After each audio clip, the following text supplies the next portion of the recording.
Lucía distinta, vestía sencillo, y por eso todos la juzgaron. En medio de una fiesta llena de lujos y apariencias, la echaron sin hacer preguntas, sin escuchar una palabra. Lo que nadie sabía era que esa mujer era la dueña del lugar, la anfitriona de todo. Y cuando la verdad salió a la luz fue demasiado tarde para pedir perdón. La noche caía como un manto pesado sobre la ciudad de Granada, y la lluvia, una constante cortina gris, empapaba las calles y el ánimo de sus habitantes.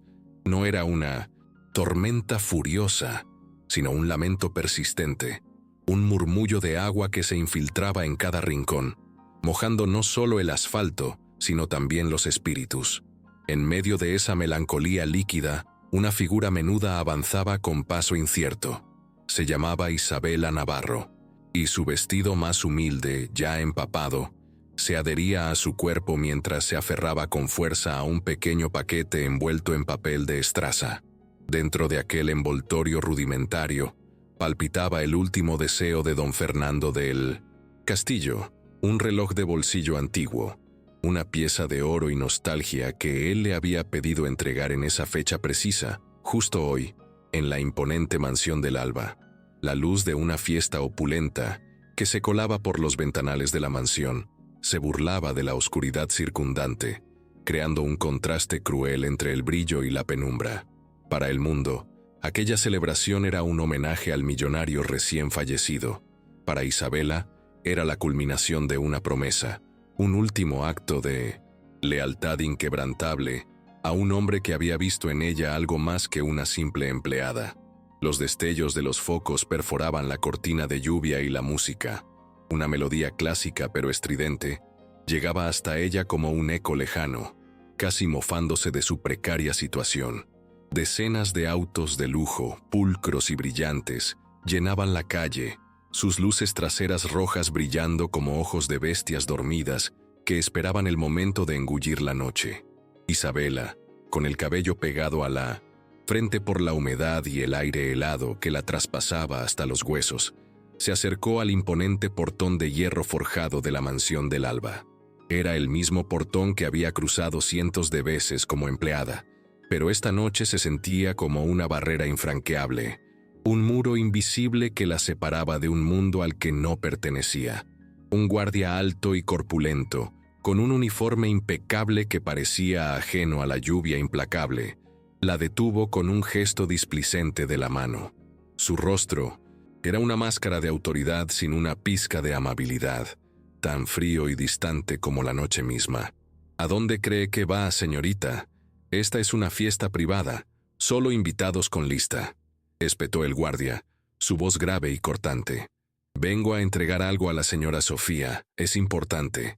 Es el reloj de don Fernando, respondió Isabela, su voz apenas un susurro ahogado por el chaparrón incesante.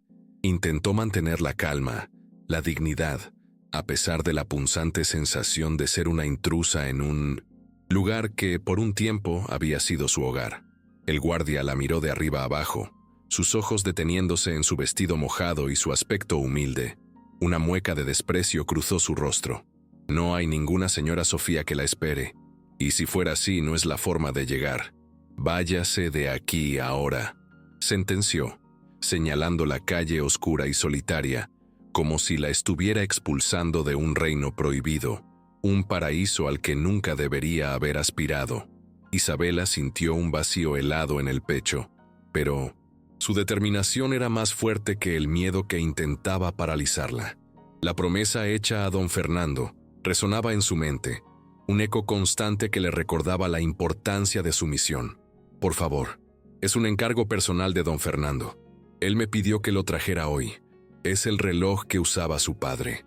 Suplicó, las palabras apenas saliendo de sus labios temblorosos, luchando contra el viento y la lluvia que arreciaban.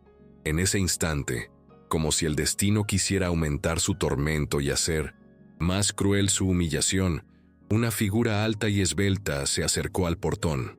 Era Sofía del Castillo, la sobrina de don Fernando, envuelto en un vestido de seda brillante que parecía absorber la luz de los focos, una copa de champán burbujeante en su mano engalanada con joyas que centelleaban con cada movimiento. Su sonrisa, antes forzada y complaciente para los invitados que la rodeaban, se desvaneció por completo al ver a Isabela. Su expresión se transformó en una mueca de puro asco y desdén. «¿Pero qué hace esta mujer aquí?», exclamó Sofía, su voz aguda y penetrante, resonando por encima del murmullo de la fiesta, un sonido estridente que cortaba el aire como un cuchillo. «Seguridad. ¿Por qué dejaron que esta intrusa se acercara a la entrada principal? No la quiero ver ni un segundo más merodeando por mi propiedad». Ricardo del Castillo, el hermano de Sofía, apareció a su lado. Su rostro moreno, endurecido por el desprecio, mostraba una arrogancia tan fría como el acero. Su mirada era un puñal que se clavaba en el alma de Isabela. «Ya te lo dijimos, muchacha. Don Fernando está muerto. Tu tiempo de colgarte de él, de vivir de su caridad, se acabó. No hay más migajas para ti. Este lugar ya no es para gente como tú», espetó Ricardo, su voz cargada de una crueldad que helaba la sangre. En ese instante, mientras la voz de Ricardo resonaba con una brutalidad calculada, la mente de Isabela voló a una tarde soleada en el jardín de la mansión. Don Fernando, sentado en su silla de ruedas, había tomado su mano con una sonrisa cansada y le había dicho: «Usted no pide migajas, Isabela. Usted ofrece un banquete de bondad en una casa muerta de hambre. Su presencia ha sido un bálsamo para mi alma en mis últimos días, algo que nadie más en esta casa ha podido o querido darme». El recuerdo fue un puñal más profundo que las palabras de Ricardo, un contraste doloroso que intensificaba la humillación, transformando la vergüenza en una incipiente chispa de determinación. «Solo quiero entregar esto», dijo Isabela, levantando el paquete empapado, mostrando el bulto del reloj que apenas se distinguía bajo el papel mojado. Su voz, aunque temblorosa, se mantuvo firme, un hilo de resistencia contra el torrente de desprecio. Es lo que él quería, su último deseo. Sofía soltó una risa fría y despectiva, un sonido que se mezcló con el golpeteo incesante de la lluvia y la estridente música de la fiesta. Era una risa que dolía más que un golpe, un arma arrojadiza diseñada para pulverizar cualquier vestigio de dignidad. ¡Qué descaro! Ahora vienes a robar los recuerdos, a buscar qué más puedes sacar. ¿No te basta con lo que ya le sacaste a mi tío? Ya no hay nada para ti aquí, empleadita. Vete antes de que llame a la policía por allanamiento», amenazó Sofía, su mirada de víbora clavada en Isabela, disfrutando de cada segundo de su sufrimiento. Un pequeño grupo de invitados, atraídos por el alboroto y las voces elevadas, se acercó a la reja, sus rostros curiosos y, susurrando entre sí, ávidos de un nuevo escándalo que comentar en sus círculos elitistas. Las cámaras de algunos periodistas que cubrían el evento, siempre buscando la carnaza, comenzaron a parpadear sin cesar, sus flashes iluminando la escena como relámpagos incesantes, capturando cada gota de lluvia en el cabello de Isabela, cada pliegue de su vestido empapado, cada expresión de su rostro descompuesto por la injusticia. Los murmullos de los asistentes, las miradas de lástima y juicio la hacían sentir como un insecto pisoteado bajo los tacones de la alta sociedad, expuesta y vulnerable. Era una exposición cruel, un teatro de su propia desgracia con la mansión brillante como telón de fondo, un escenario perfecto para la humillación pública. «No estoy robando nada», dijo Isabela. Su voz, aunque con un ligero temblor, se mantuvo firme, como una cuerda tensa a punto de romperse. «Es un encargo de don Fernando, un regalo para su familia, algo que él valoraba más que el oro». Ricardo se acercó un paso, su rostro contorsionado por la ira, una mueca de furia en sus facciones. Su mano se levantó casi como si fuera a golpearla, pero se contuvo, optando por una humillación más sutil, pero igual de devastadora. «Llévensela de aquí ahora mismo. No quiero que esta basura manche la memoria de mi tío en esta fiesta tan importante. Que desaparezca de nuestra vista y de nuestra vida», ordenó Ricardo a los guardias, su voz cargada de un asco palpable. Los guardias, obedeciendo la orden, sin dudarlo, la tomaron bruscamente de los brazos, sus agarres firmes e impersonales, Isabela intentó resistirse, pero sus fuerzas eran pocas frente a la corpulencia de los hombres. El paquete, el preciado reloj de don Fernando, se le resbaló de las manos y cayó en un charco de agua sucia. Un pequeño chapoteo que resonó en el silencio tenso de la multitud. Un sonido que pareció magnificar la tragedia. «Suéltenme, por favor», suplicó Isabela, sus ojos llenándose de lágrimas que se confundían con las gotas de lluvia que caían sin piedad. «El reloj es importante. Es el último recuerdo que tengo de él, la última prueba de su confianza». Sofía, con una crueldad que helaba la sangre en las venas, se inclinó con fingida delicadeza. Recogió el paquete mojado del charco. Sus dedos, engalanados con anillos brillantes, lo sostuvieron como si fuera un despojo inmundo, algo repugnante. Con un gesto de asco, lo arrojó lejos, hacia la calle, donde rodó y se detuvo bajo la rueda de un auto, estacionado, su contenido destrozado y embarrado. «No vuelvas a pisar esta casa. Esta es para gente de verdad, para la alta sociedad, no para sirvientas con uniforme que solo saben arrastrarse y buscar limosna. Tu lugar no está aquí. Desaparece», espetó Sofía, su voz llena de un veneno que destilaba desprecio. Isabela fue arrastrada sin piedad, empujada fuera del portón con una fuerza brutal. Cayó de rodillas en la acera mojada, el impacto resonando en sus huesos, el dolor físico apenas una molestia en comparación con el dolor emocional. El agua fría empapó su vestido por completo y levantó la vista, sus ojos nublados por la lluvia y las lágrimas. Vio a Sofía y Ricardo riendo, sus rostros iluminados por las luces de la opulenta mansión, mientras los invitados los miraban con una mezcla de curiosidad y desaprobación, pero nadie se movía para ayudarla. Nadie extendía una mano amiga. La humillación era pública, brutal, grabada a fuego en la memoria de todos los presentes. Una herida, abierta en su alma que tardaría mucho en cicatrizar. Las luces de la mansión, antes un faro de celebración, ahora parecían burlarse de ella, de su dolor, de su insignificancia, como ojos brillantes que la juzgaban desde la distancia, recordándole su posición en el mundo. Mientras se levantaba lentamente, sintiendo el frío de la lluvia hasta lo más profundo del alma y el dolor de la caída en sus rodillas, Isabela miró la imponente residencia. No sabía qué haría ni cómo, pero en ese preciso momento algo dentro de ella se había roto con esa humillación pública, y al mismo tiempo, algo nuevo y poderoso se había encendido en su interior, una chispa que prometía una transformación. La Isabela sumisa y discreta, la empleada que aceptaba su destino con resignación, había muerto en esa acera mojada y fría. Una nueva mujer, forjada en el dolor y la injusticia, estaba a punto de nacer, y su primer aliento sería un clamor silencioso, pero feroz por la justicia, una promesa de que aquellos que la habían pisoteado pagarían por sus acciones. El amanecer llegó con un cielo tan gris como el ánimo de Isabela. La lluvia había cesado, pero la oscuridad de la noche anterior se había adherido a su alma como una segunda piel. Despertó en su pequeño apartamento, el mismo refugio modesto donde había vivido antes de que la vida la llevara a la ostentosa mansión de don Fernando. Cada músculo de su cuerpo protestaba por la caída en la acera, pero el dolor físico era insignificante comparado con la herida abierta de la humillación que aún la quemaba por dentro. La imagen de Sofía riéndose, el paquete con el reloj de don Fernando rodando en el barro, se repetía en su mente como una película cruel, un bucle infinito de sufrimiento. Se sentía vacía, despojada, como si le hubieran arrancado no solo su dignidad, sino también la última conexión tangible con el hombre al que había cuidado con tanto cariño y lealtad. Un golpe suave en la puerta la sacó de su letargo.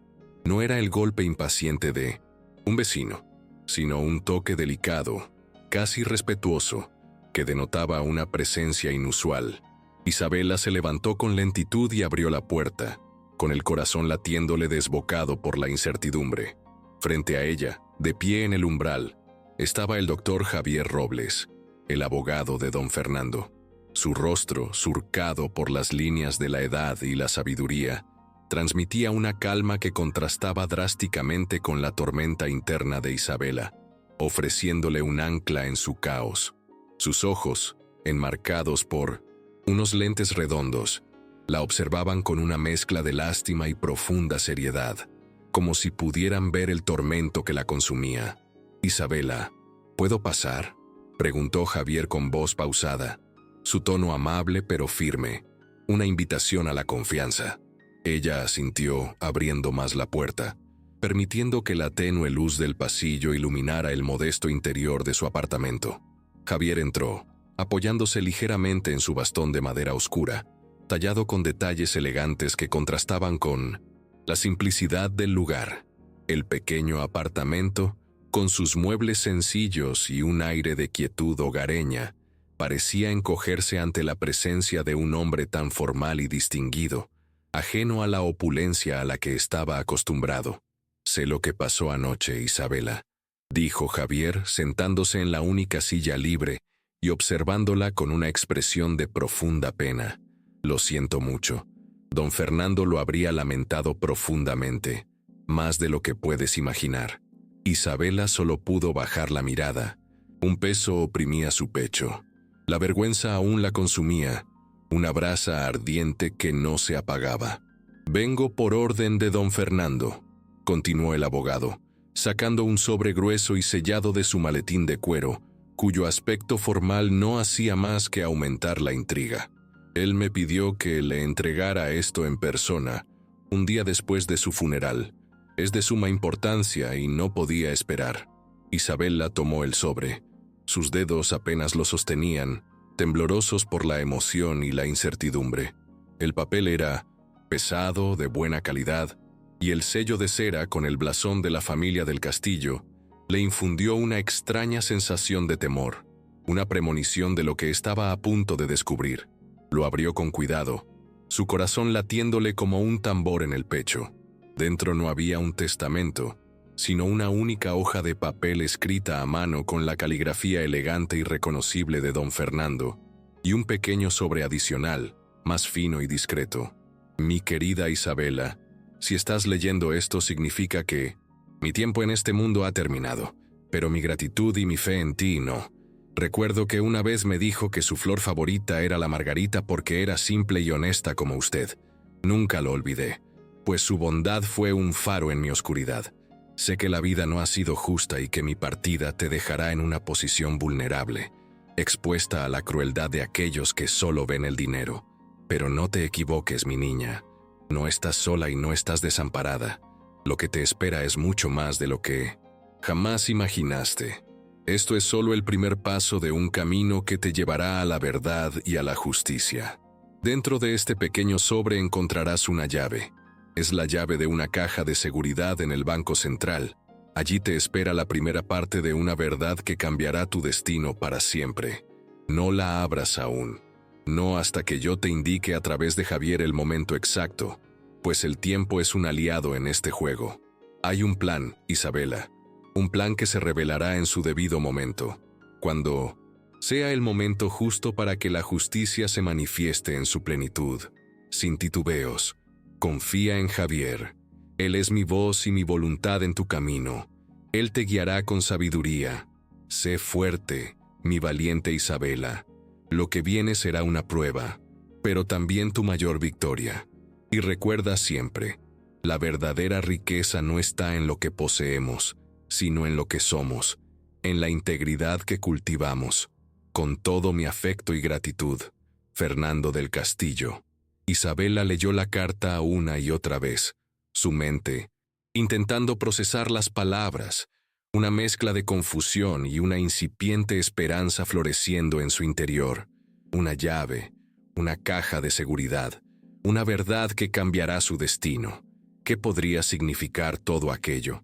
Levantó la vista hacia Javier, sus ojos interrogantes, buscando respuestas en su rostro sereno.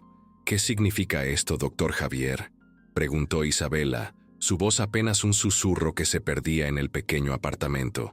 «¿Qué hay en esa caja? Mi mente humilde no puede comprender tal magnitud».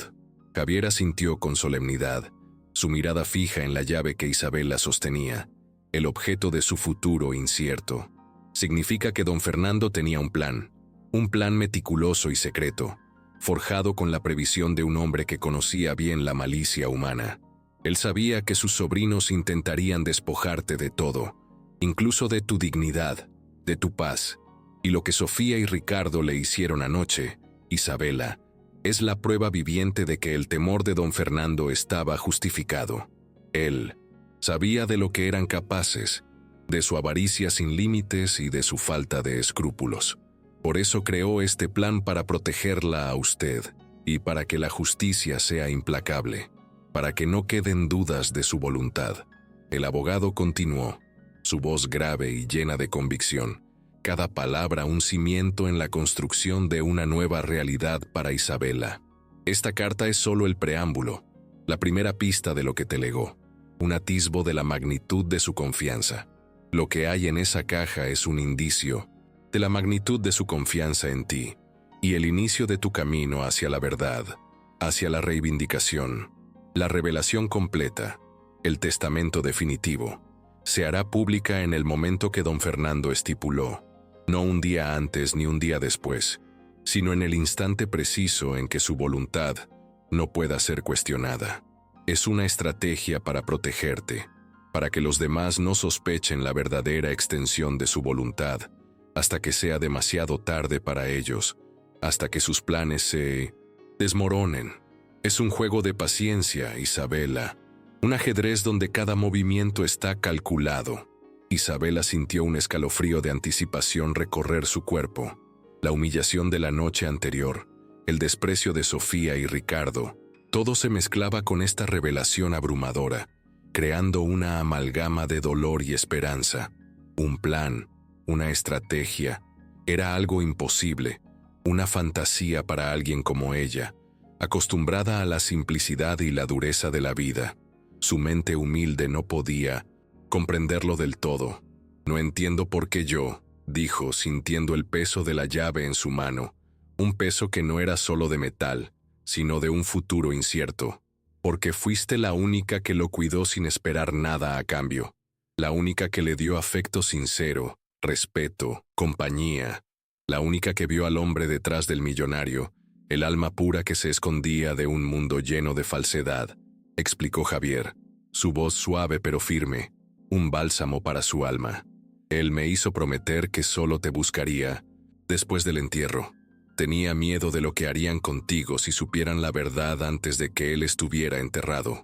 Temía por tu seguridad, Isabela. Javier se inclinó ligeramente, su mirada fija en la de Isabela.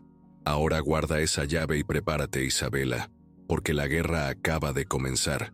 Y usted, señorita, tiene el poder de cambiarlo todo en el momento justo. La última frase la pronunció con una solemnidad que no dejaba lugar a dudas. Isabela sintió un escalofrío de anticipación, una mezcla de miedo y una extraña, incipiente sensación de poder que comenzaba a crecer en su interior, como una semilla germinando en tierra fértil. La promesa de justicia, antes un sueño lejano, ahora parecía un camino real, aunque lleno de peligros y obstáculos que tendría que superar. 5 años antes de aquel fatídico día, el sol brillaba con una intensidad casi cegadora sobre la majestuosa mansión del Alba. Era un día de promesas, aunque el ambiente dentro de la casa era frío, pesado, como si el aire mismo estuviera cargado de secretos inconfesables y expectativas no dichas. Isabela Navarro, con apenas 27 años, había llegado con una maleta pequeña, un corazón lleno de la esperanza ingenua de una joven que busca un futuro mejor y la promesa de un nuevo empleo. Había sido contratada como cuidadora a tiempo completo para don Fernando del Castillo, un millonario viudo cuya salud se deterioraba rápidamente, un hombre que, según los rumores, vivía aislado y olvidado por su propia familia, preso de su vasta fortuna.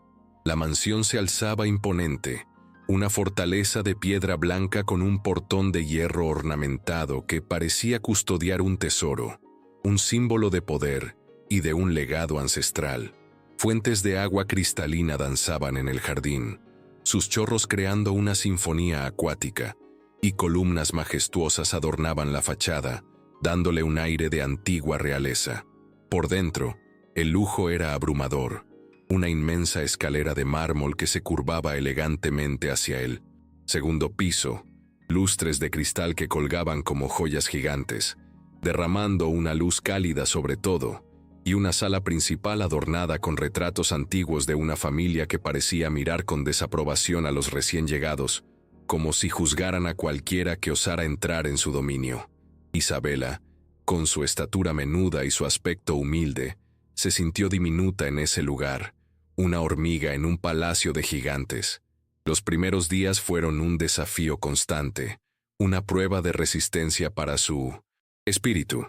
Sofía y Ricardo, los sobrinos de don Fernando, la trataban no como una persona, sino como una sombra, una parte invisible del mobiliario, un estorbo necesario. La ignoraban deliberadamente, o peor aún, la miraban con un desdén tan profundo que Isabela sentía cómo su presencia se encogía, cómo su ser se volvía insignificante.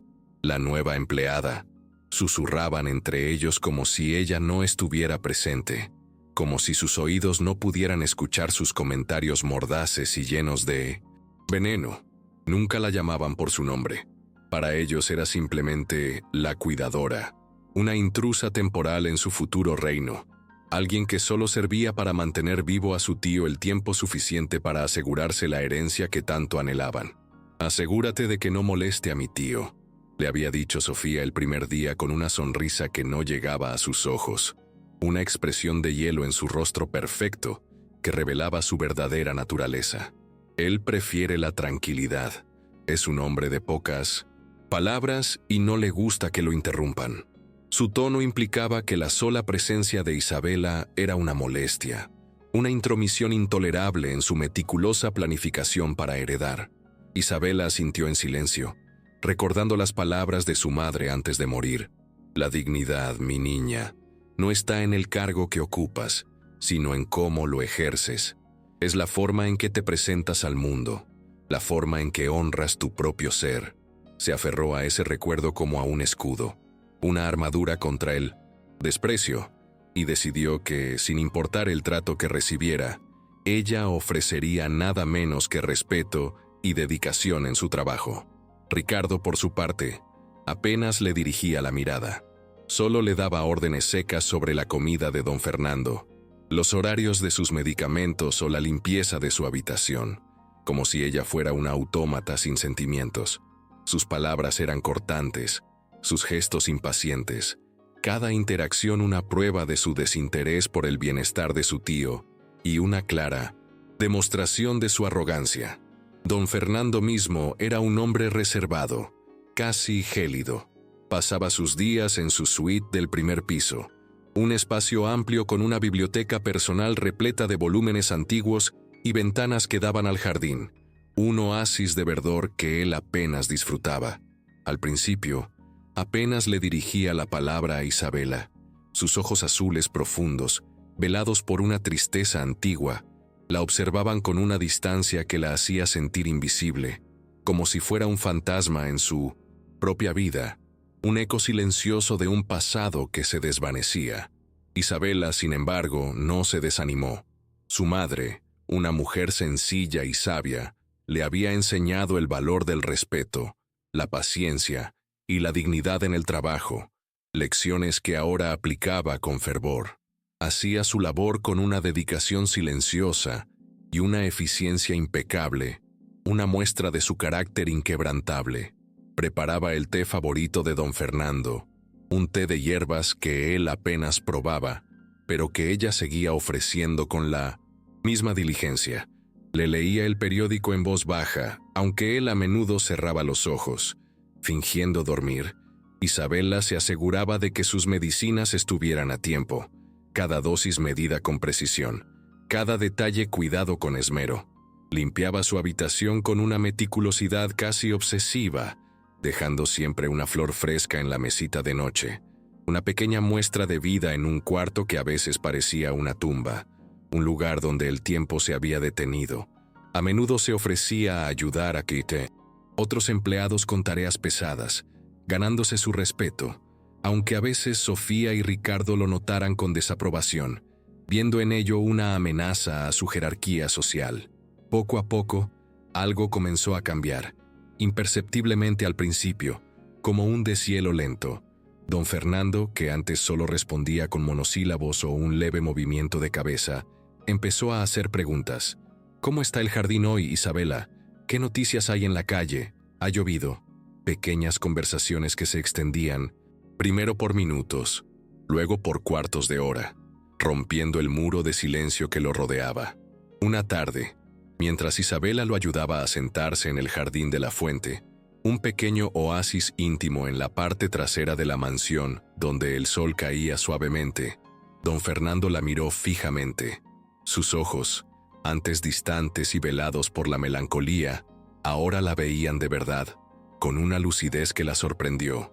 «Usted no es como los demás, Isabela», dijo con una voz que por primera vez sonó suave, casi vulnerable, un susurro que revelaba una grieta en su armadura gélida.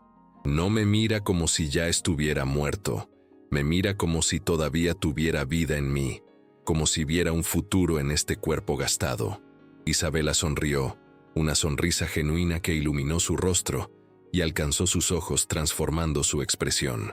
«Usted está vivo, don Fernando, y merece ser tratado con dignidad y respeto, como cualquier persona, sin importar su edad o su condición. La vida es un regalo que debemos honrar cada día».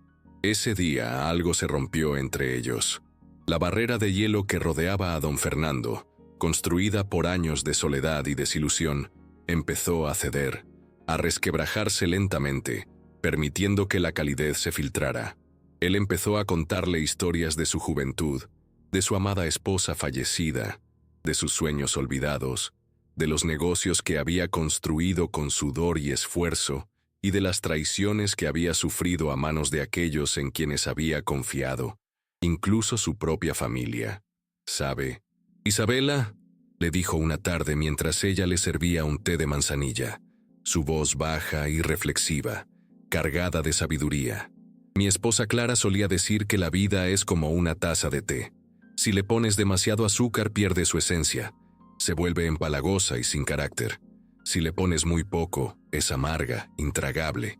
Hay que encontrar el equilibrio, el punto justo para saborearla plenamente». Isabela sonrió, y don Fernando le devolvió una sonrisa débil, un atisbo de la alegría que había encontrado en su compañía. Ella habría apreciado su presencia, su calma, su forma de ver el mundo. Otro día, mientras Isabela le leía un pasaje de su libro favorito sobre historia antigua, don Fernando la interrumpió con una risa suave y ronca, un sonido que rara vez se escuchaba en la mansión. «Ese emperador era un necio, ¿no cree? Creía que el poder era eterno, que ingenuo. La historia está llena de hombres así, cegados por su propia ambición».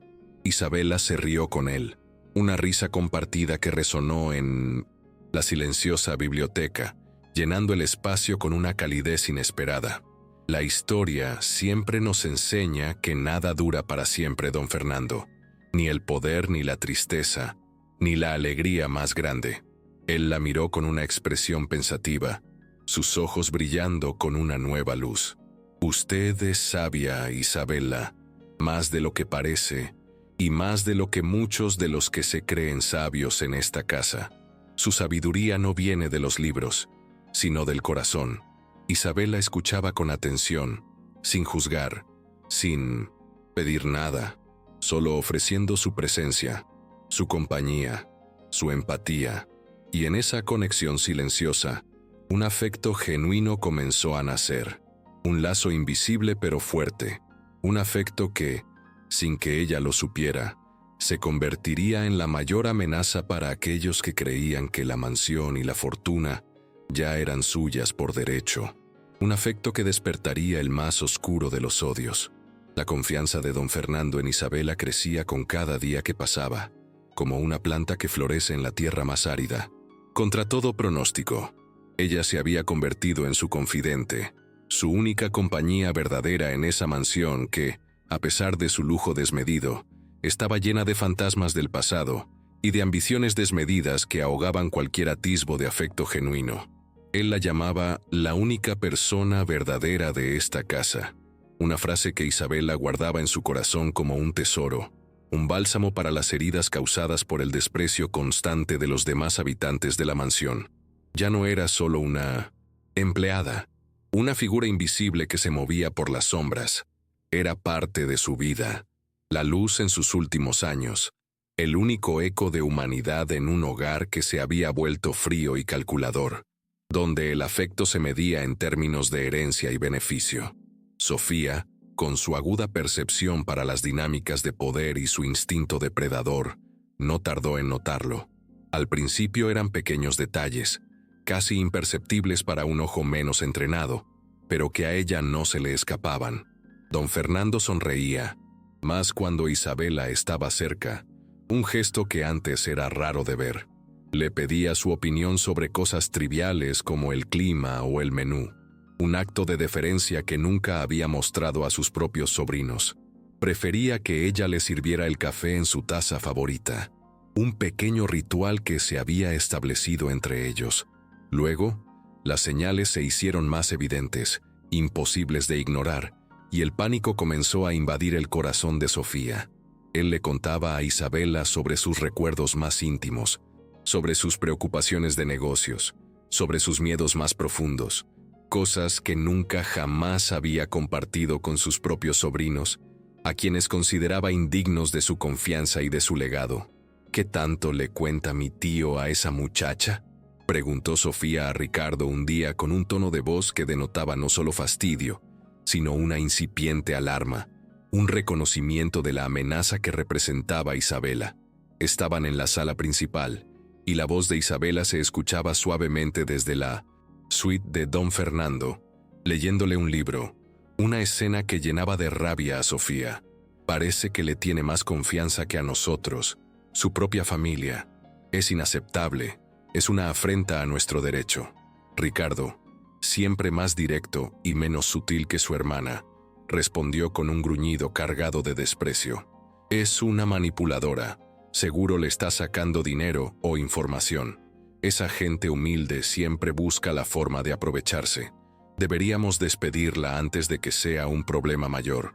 Pero Sofía era más astuta, más paciente, más calculadora en sus movimientos. Sabía que una confrontación directa con don Fernando sería inútil, incluso contraproducente. Podría volverse en su contra. En cambio, comenzó una campaña de sabotaje discreto, una guerra fría que buscaba minar la credibilidad de Isabela sin levantar sospechas directas en don Fernando. Una tarde, Isabela estaba en la cocina preparando la cena de don Fernando, cuando escuchó las voces de Sofía y Ricardo desde el pasillo, justo afuera de la puerta entreabierta. Sofía hablaba en un susurro apenas audible, pero Isabela, con su oído agudo y su atención siempre alerta, captó fragmentos de su conversación venenosa. No sé qué le ve a esa sirvienta. Es una completa inútil. Dejó la ventana abierta de su cuarto anoche y mi tío se resfrió. Es un descuido imperdonable, dijo Sofía, su voz llena de indignación fingida. Un teatro para manipular a su hermano. Ricardo respondió con un tono de desinterés. Va, no le des importancia. Es una fase, ya se le pasará. El viejo está senil, no sabe lo que hace. Isabela apretó los labios sintiendo la punzada de la injusticia. Sabía que había cerrado la ventana. Lo revisaba todo con una meticulosidad casi obsesiva.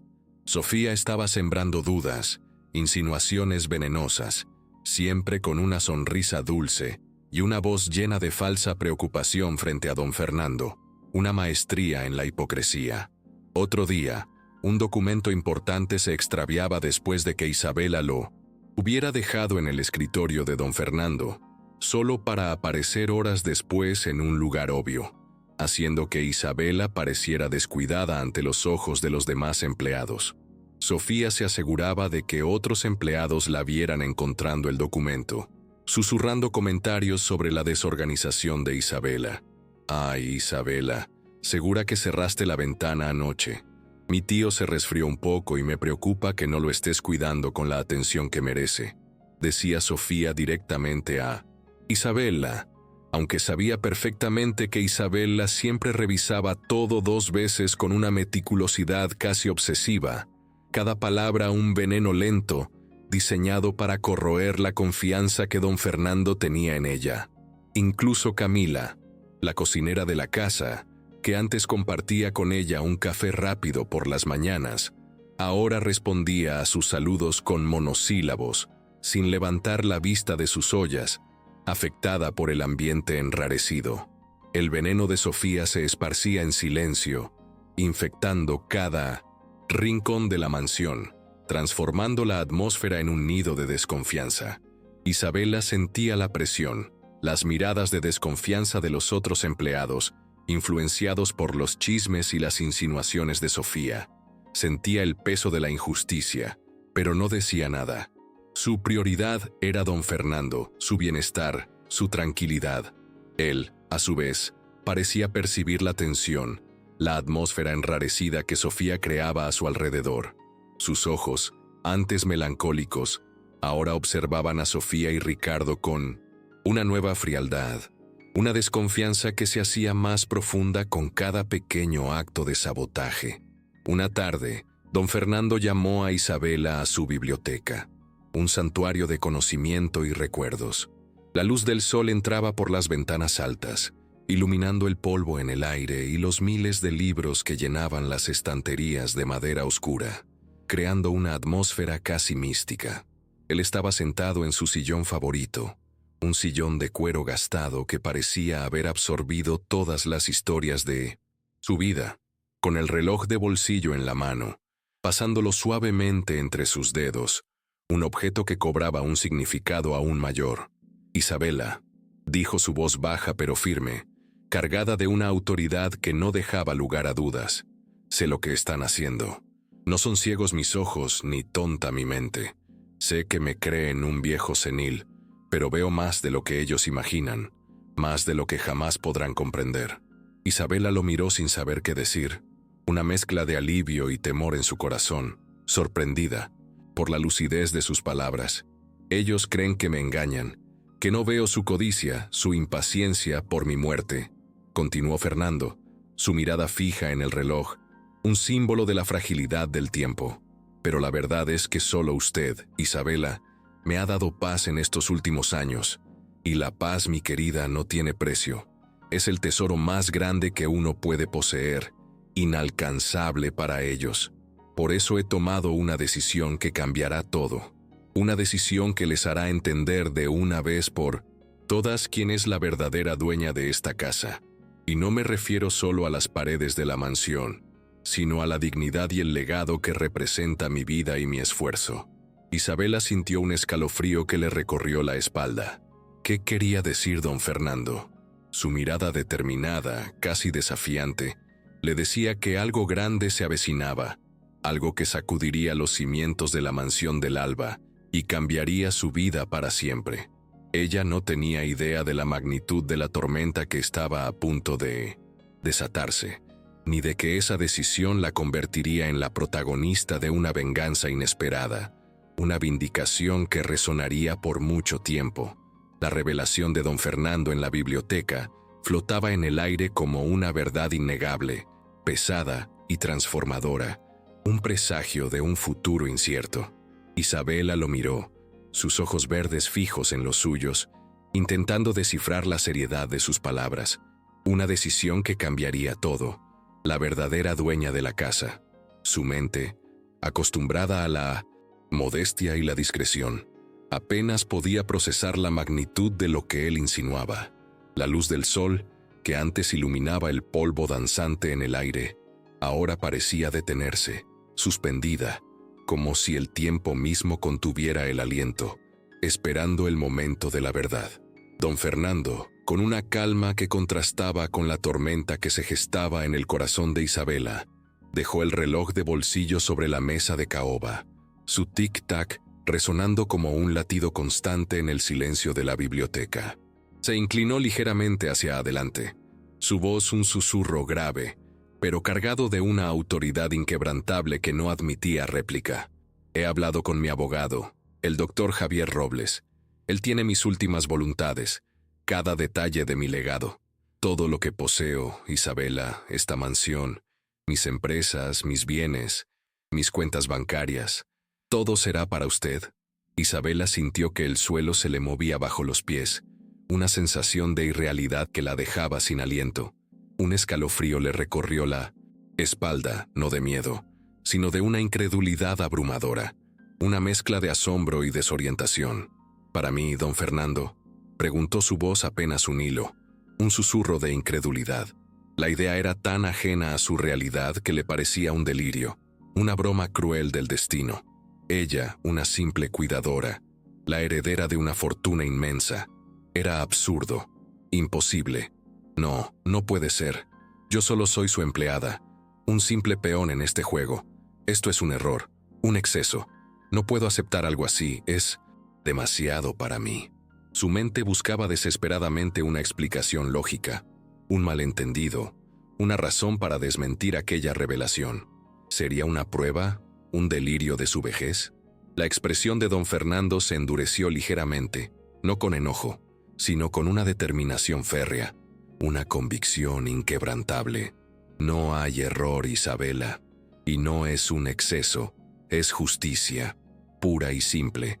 Es la única forma de asegurar que mi legado no caiga en manos de quienes solo lo profanarán con su codicia, quienes lo destruirán con su ambición desmedida. Sus ojos, antes velados por la tristeza, ahora brillaban con una lucidez asombrosa, una chispa de fuego que reflejaba una voluntad de hierro, inquebrantable hasta el final. Ellos, mis sobrinos, solo han esperado mi muerte para repartirse lo que creen que les pertenece por derecho de sangre. Pero la sangre no es lealtad, Isabela. La sangre no es respeto, y la sangre no es amor, sino un vínculo que puede corromperse. Se incorporó un poco, su mirada penetrante, una advertencia. Usted fue la única que cuidó de mí sin esperar nada, sin esperar una herencia, sin esperar un puesto, sin esperar un beneficio. Solo me dio su tiempo, su paciencia, su honestidad, su calidez humana. Me dio compañía cuando todos me habían abandonado, cuando me trataban como una carga. Me dio dignidad cuando ellos me trataban como un estorbo, una pieza más en su juego de ajedrez. Y eso, Isabela, eso vale todo. Más que todo el oro de esta mansión, más que cualquier fortuna. Isabela sintió un nudo en la garganta. Las palabras de don Fernando, cargadas de una verdad tan cruda y dolorosa, resonaron en lo más profundo de su ser, un eco que la conmovió hasta las lágrimas. Él no la veía como una sirvienta, como una insignificante pieza en su vasto rompecabezas. La veía como un ser humano valioso, digno de su confianza y su gratitud, un alma pura en un mundo corrupto. Pero la idea de heredar todo aquello, de enfrentarse a la furia desatada de Sofía y Ricardo la abrumaba, un peso inmenso que sentía que no podría cargar. Pero, don Fernando, ellos no lo permitirán.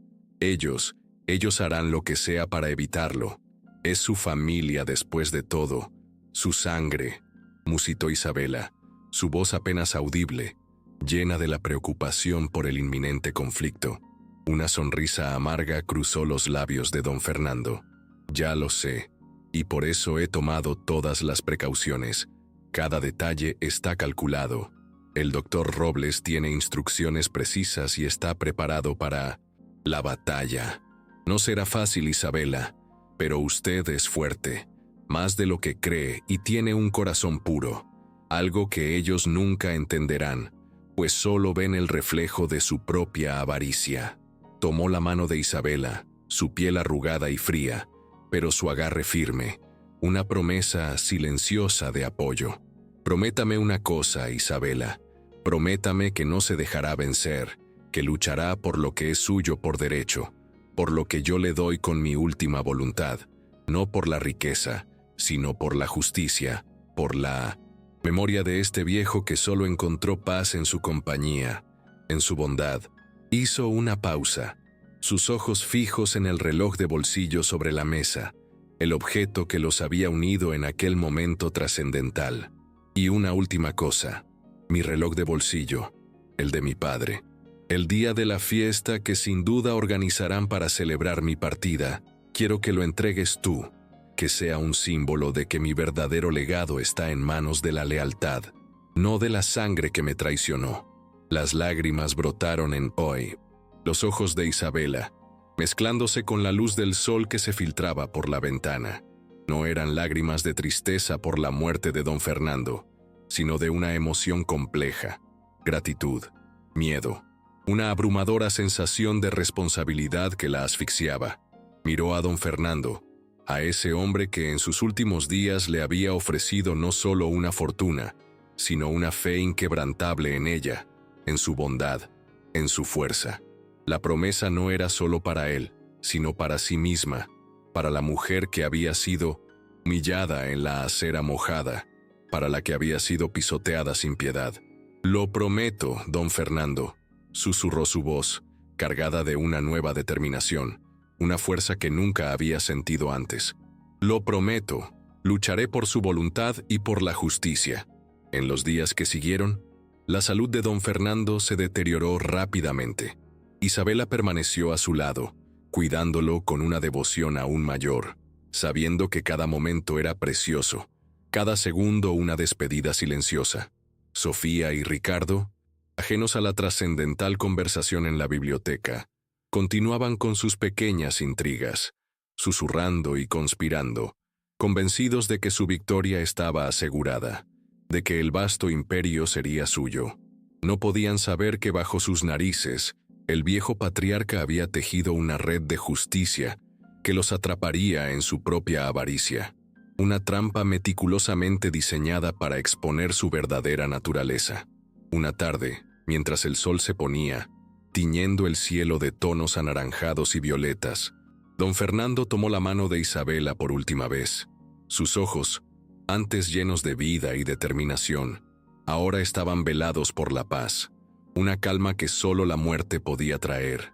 «Gracias, Isabela», susurró, su voz apenas audible, un último aliento de gratitud. «Gracias por todo, por cada momento, por cada palabra, por cada gesto de cariño». Y con un último suspiro, el viejo dueño de la mansión del Alba partió, dejando tras de sí no solo un legado, sino una promesa que cambiaría el destino de todos los involucrados. Isabela sintió el peso de esa promesa, una carga inmensa, pero también una fuente de una fuerza que aún no sabía que poseía, una chispa que la impulsaría hacia adelante. La batalla apenas comenzaba, y ella, la humilde cuidadora, estaba a punto de convertirse en la protagonista de una historia que nadie había anticipado, una historia de redención y venganza. La muerte de don Fernando del Castillo sacudió la mansión como un terremoto silencioso, pero sus réplicas se sintieron mucho más allá de sus muros. La noticia corrió como pólvora en los círculos sociales y empresariales, y los titulares de los periódicos no tardaron en anunciar el fallecimiento del enigmático millonario, desatando una ola de especulaciones. Sofía y Ricardo, con una teatralidad estudiada y rostros que fingían dolor, asumieron el papel de los sobrinos afligidos, recibiendo condolencias y organizando un funeral ostentoso, una exhibición de poder y riqueza más que un verdadero luto por su tío. Se movían por la mansión con una seguridad renovada, sus miradas ya no de desprecio velado hacia Isabela, sino de una arrogancia abierta y sin tapujos, como si ya fueran los dueños legítimos de todo, el imperio del castillo en sus manos. Isabela, por su parte, se movía por la casa como una sombra, cumpliendo sus últimas tareas, pero con una nueva quietud en su interior, una calma tensa. La promesa a don Fernando resonaba en su mente, un eco constante, recordándole que el momento de la verdad se acercaba, que la calma era solo el preludio de la tormenta. Al día siguiente del funeral, el doctor Javier Robles la citó en su elegante despacho, un espacio sobrio y lleno de libros que olía a papel viejo y sabiduría, un lugar que inspiraba confianza. «Es hora, Isabela», dijo Javier, su voz grave y su rostro serio, su mirada penetrante.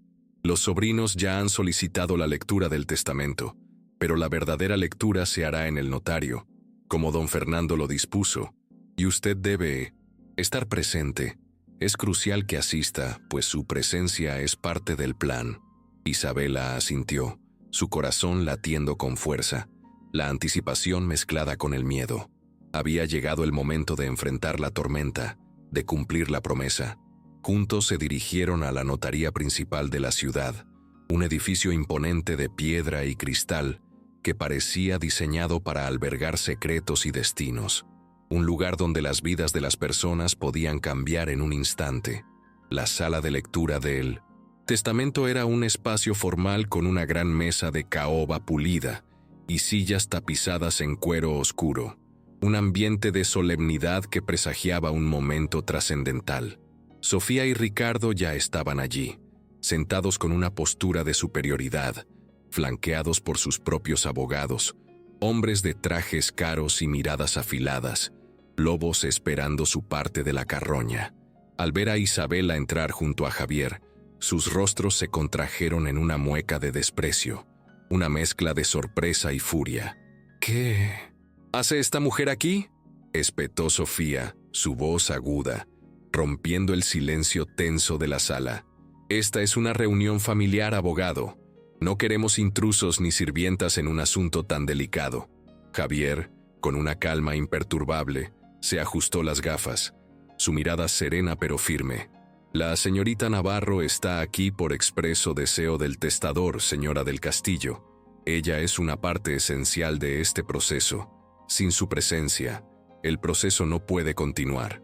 El notario, un hombre de mediana edad, con gafas de montura fina y una voz monótona que parecía recitar un conjuro, comenzó la lectura. Las primeras cláusulas eran las esperadas: legados menores a empleados de confianza de muchos años, donaciones a obras de caridad, las típicas disposiciones de un millonario. Sofía y Ricardo intercambiaban miradas de impaciencia, esperando el momento en que sus nombres fueran pronunciados como los únicos y legítimos herederos de la vasta fortuna, la coronación de su plan. Pero el tono del notario cambió cuando llegó a la cláusula principal. Su voz se hizo más clara, más enfática, cargada de un peso inesperado. Y en cuanto a la totalidad de mis bienes, muebles e inmuebles, acciones, propiedades, cuentas bancarias y cualquier otro activo que posea al momento de mi fallecimiento, los lego en su totalidad y sin reservas a la señorita Isabela Navarro, en reconocimiento a su lealtad, su cuidado desinteresado y su invaluable compañía en mis últimos años. Un silencio atronador cayó sobre la sala, tan pesado que casi se podía cortar con un cuchillo. Sofía y Ricardo se quedaron petrificados, sus rostros palideciendo, sus mandíbulas cayendo, la incredulidad grabada en sus facciones. Isabela, aunque preparada para la revelación, sintió un escalofrío. La realidad de la promesa de don Fernando la golpeó con toda su fuerza. Y en ese instante, Isabela no pensó en la mansión ni en el dinero. Pensó en la acera mojada, en el reloj rodando por el barro, y sintió que la promesa a don Fernando, la promesa de justicia, comenzaba a cumplirse. Una vindicación que superaba todas sus expectativas. «Esto es una farsa», gritó Sofía, levantándose de golpe, su silla cayendo con estrépito, un sonido que reverberó en la sala. Su rostro, antes pálido, ahora estaba rojo de furia. «Es imposible, mi tío estaba senil. Esa mujer lo manipuló, lo engañó. Exijo que se anule este testamento fraudulento de inmediato». Ricardo se unió a ella, su voz un rugido de indignación. «Sí, es una impostora, una cazafortunas descarada. Mi tío no estaba en sus cabales, no sabía lo que hacía. Esto es una manipulación descarada, una estafa a nuestra familia». Los abogados de los hermanos del Castillo se apresuraron a intervenir, intentando calmar a sus clientes mientras presentaban objeciones formales, un intento desesperado de contener el caos. «Protestamos, señor notario. Este testamento es nulo de pleno derecho. El testador no gozaba de plenas facultades mentales en el momento de su redacción. Solicitamos una investigación exhaustiva y la impugnación de este documento. La voluntad de nuestro cliente ha sido pervertida. Javier, con una sonrisa apenas perceptible que denotaba su confianza, se levantó, su voz tranquila y autoritaria. Mi cliente, el señor Fernando del Castillo, anticipó estas objeciones y se preparó para ellas con la previsión de un estratega. El testamento fue redactado hace más de un año, con la presencia de 2 testigos imparciales y un notario público, garantizando su validez. Además, el señor del Castillo se sometió a una evaluación psiquiátrica completa por 3 especialistas independientes y de renombre, quienes certificaron su perfecta lucidez y capacidad mental en el momento de la firma. Los informes están adjuntos al testamento y no dejan lugar a dudas sobre su estado mental.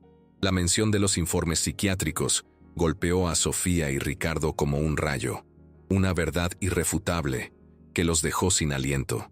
Sus rostros reflejaban una mezcla de shock y desesperación, la comprensión de que don Fernando había sido más astuto de lo que imaginaban, que había previsto cada uno de sus movimientos.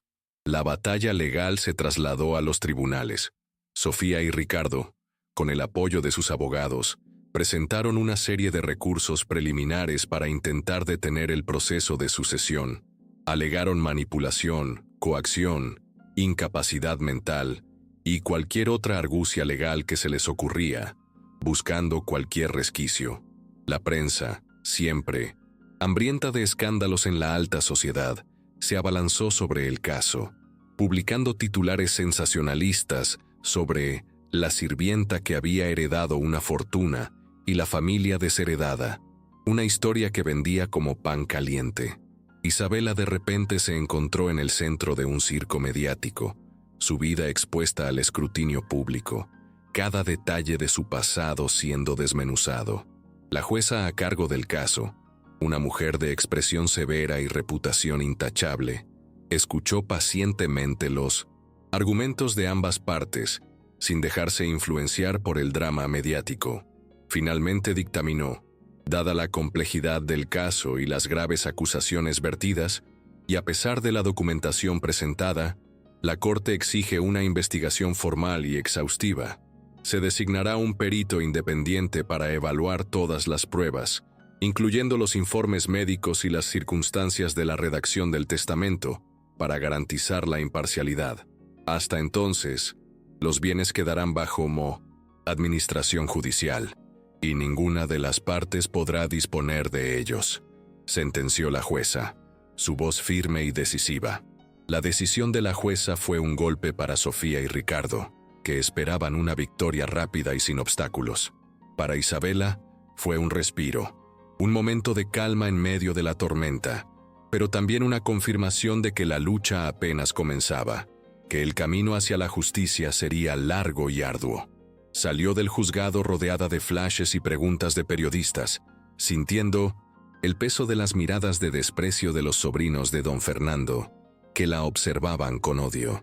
Pero esta vez no había lágrimas en sus ojos, solo una determinación fría y silenciosa, una chispa que la impulsaba hacia adelante. Sabía que la verdad estaba de su lado, y que a pesar de los obstáculos, la promesa de don Fernando sería cumplida.